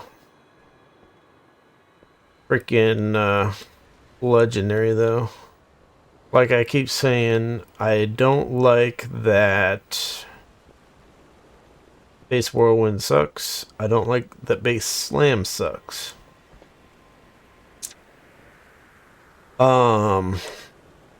So yeah, like I said earlier, Whirlwind should do at least 50% more base damage.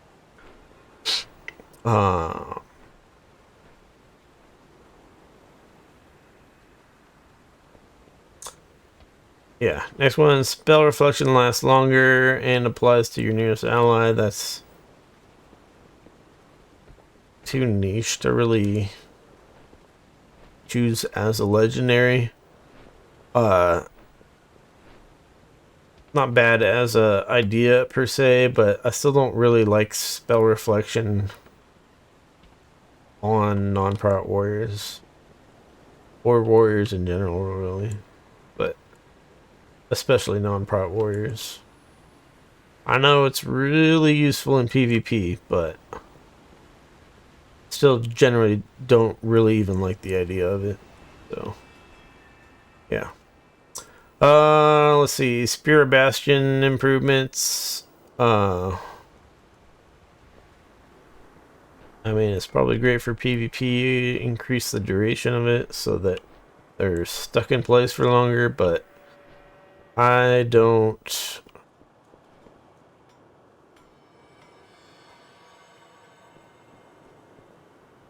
think that's really worth a legendary.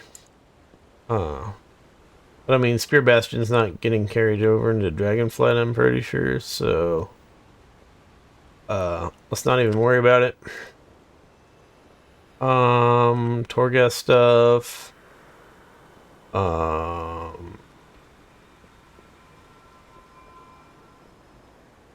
Increase the damage.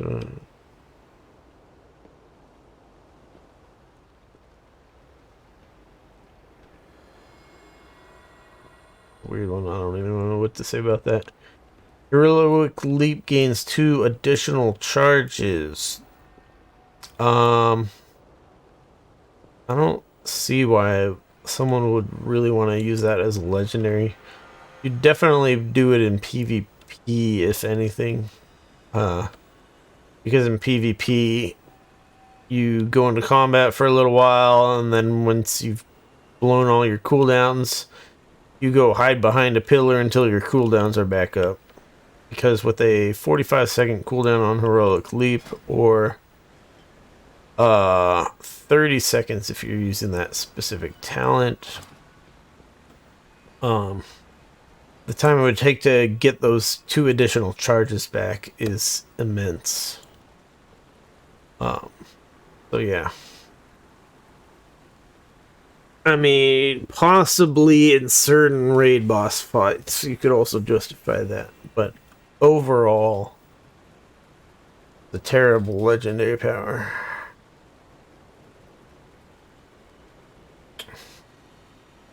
Let's see. Signet of Storm Kings. Blade Storm Reckless or Avatar randomly gives you one of the other abilities at reduced effectiveness, which is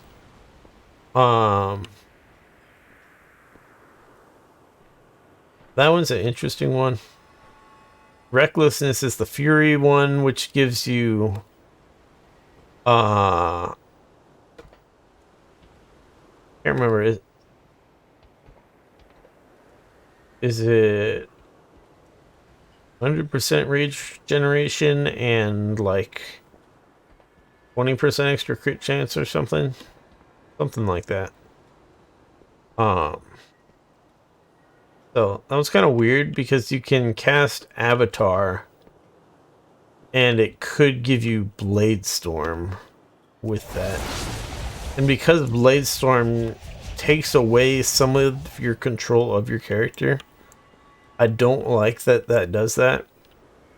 I'd be fine with Avatar.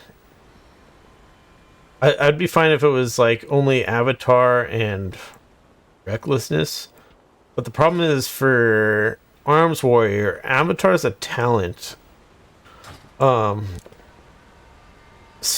if you didn't take the Avatar talent, you wouldn't be able to actually activate that legendary power. If it didn't include Blade Storm. So that's why they had to include Blade Storm in there. But yeah, I'm not a fan of that, really. It'd be better if it was just like it empowers Blade Storm / Avatar / Recklessness or something like that.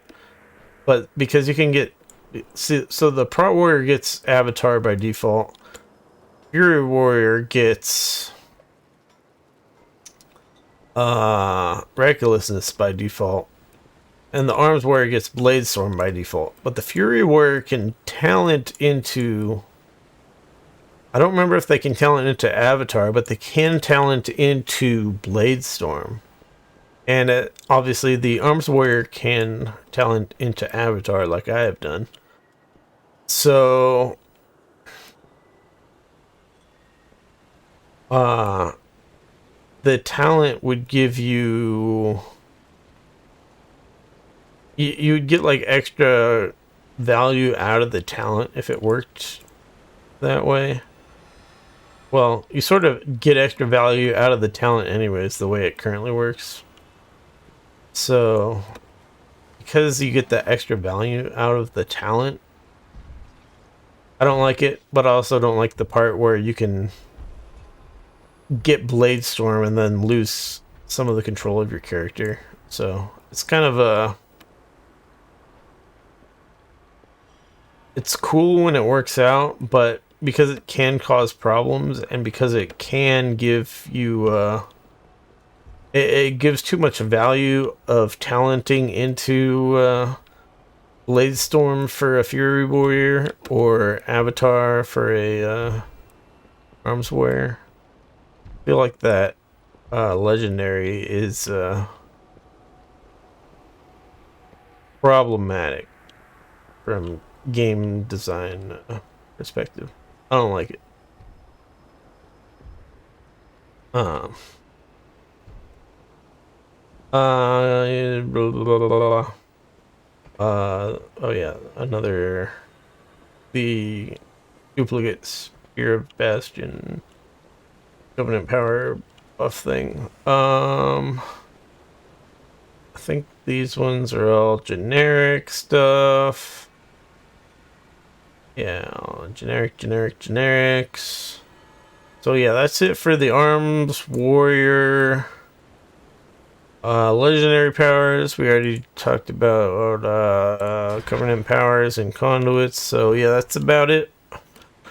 Unless I'm forgetting anything, we did the dungeon, we talked about single target rotation and AoE rotation. So this, I screwed up earlier trying to copy paste these, or cut paste. So, talked about it more in this order.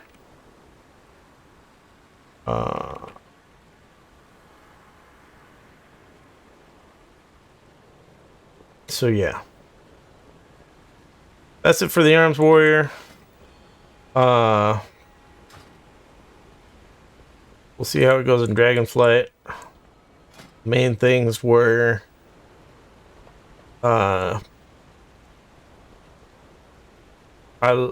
Execute does do a lot of damage, and I like how the class is a little less reliant on damage over time than it was in BFA.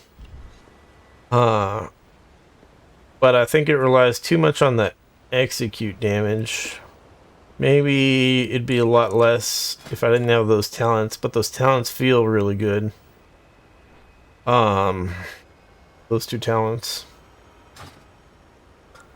And yeah, and I wish base Whirlwind and base Slam were like 50% better. And I don't like how deep wounds increases the damage the enemy takes from you. I would much rather that part of the mastery be removed. Give us back more lead damage. Because 2,000 over 12 seconds is so fucking pitiful. I'd like to see the deep wounds be like 20% of my damage maybe. Instead of like 10% of my damage. So make that like twice as much. And then remove the increased damage the enemy takes from you part of it. I don't know, maybe that's not enough damage. I'm not sure exactly how the numbers work out. So the it's currently that the enemy takes 29% extra damage from me. So they would have to give a, if they remove that, they'd essentially have to buff all the warrior abilities by like 20% damage. But then at that point, if they do that and remove the extra damage taken, then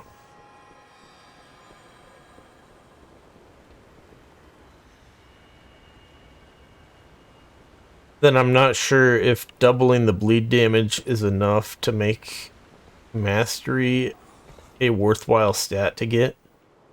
Mastery might be underpowered at that point. They'd have to look at the numbers. But yeah, they really need to make the bleed damage better, I think, to make cleave usable again. But also, I don't like the design of the enemies taking more damage when they have deep wounds on them. And part of that is because it overlaps with the functionality of Warbreaker / Colossus Smash. Because that makes them take 30% increased damage itself. So with that, and the deep wounds, then they're taking big increased damage from you, which is how you, in addition to like avatar and any trinket on you stuff, is how you end up getting those really big execute crits.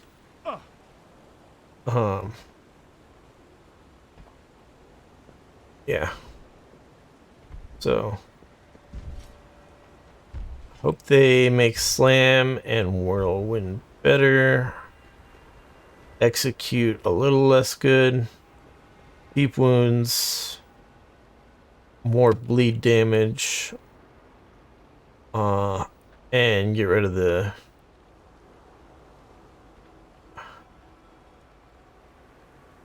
increased damage taken from you.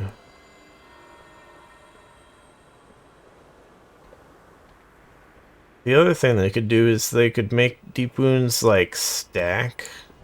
I feel like that would be a cool thing if the bleed damage stacked. It'd probably be better as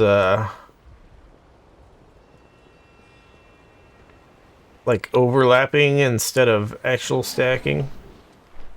So overlapping damage over time. So like if you hit them with your first mortal strike, it'll do a bleed, and then you hit them with your second mortal strike, it would do another bleed. Instead of stacking 2 bleeds and like refreshing the duration of the bleed, essentially, it would be 2 separate bleeds. I feel like that'd be a better way for it to work. Just I like the stacking bleed idea.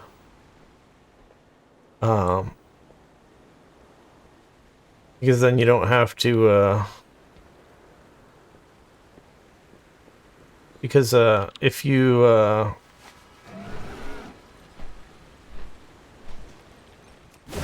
have unstacking bleed damage, then it puts you under more pressure to be like, okay, this guy's bleeding, let me go bleed this other guy, and now that guy's bleeding, let me bleed this guy. And it puts you sort of under more pressure to not put your deep wounds on the same target if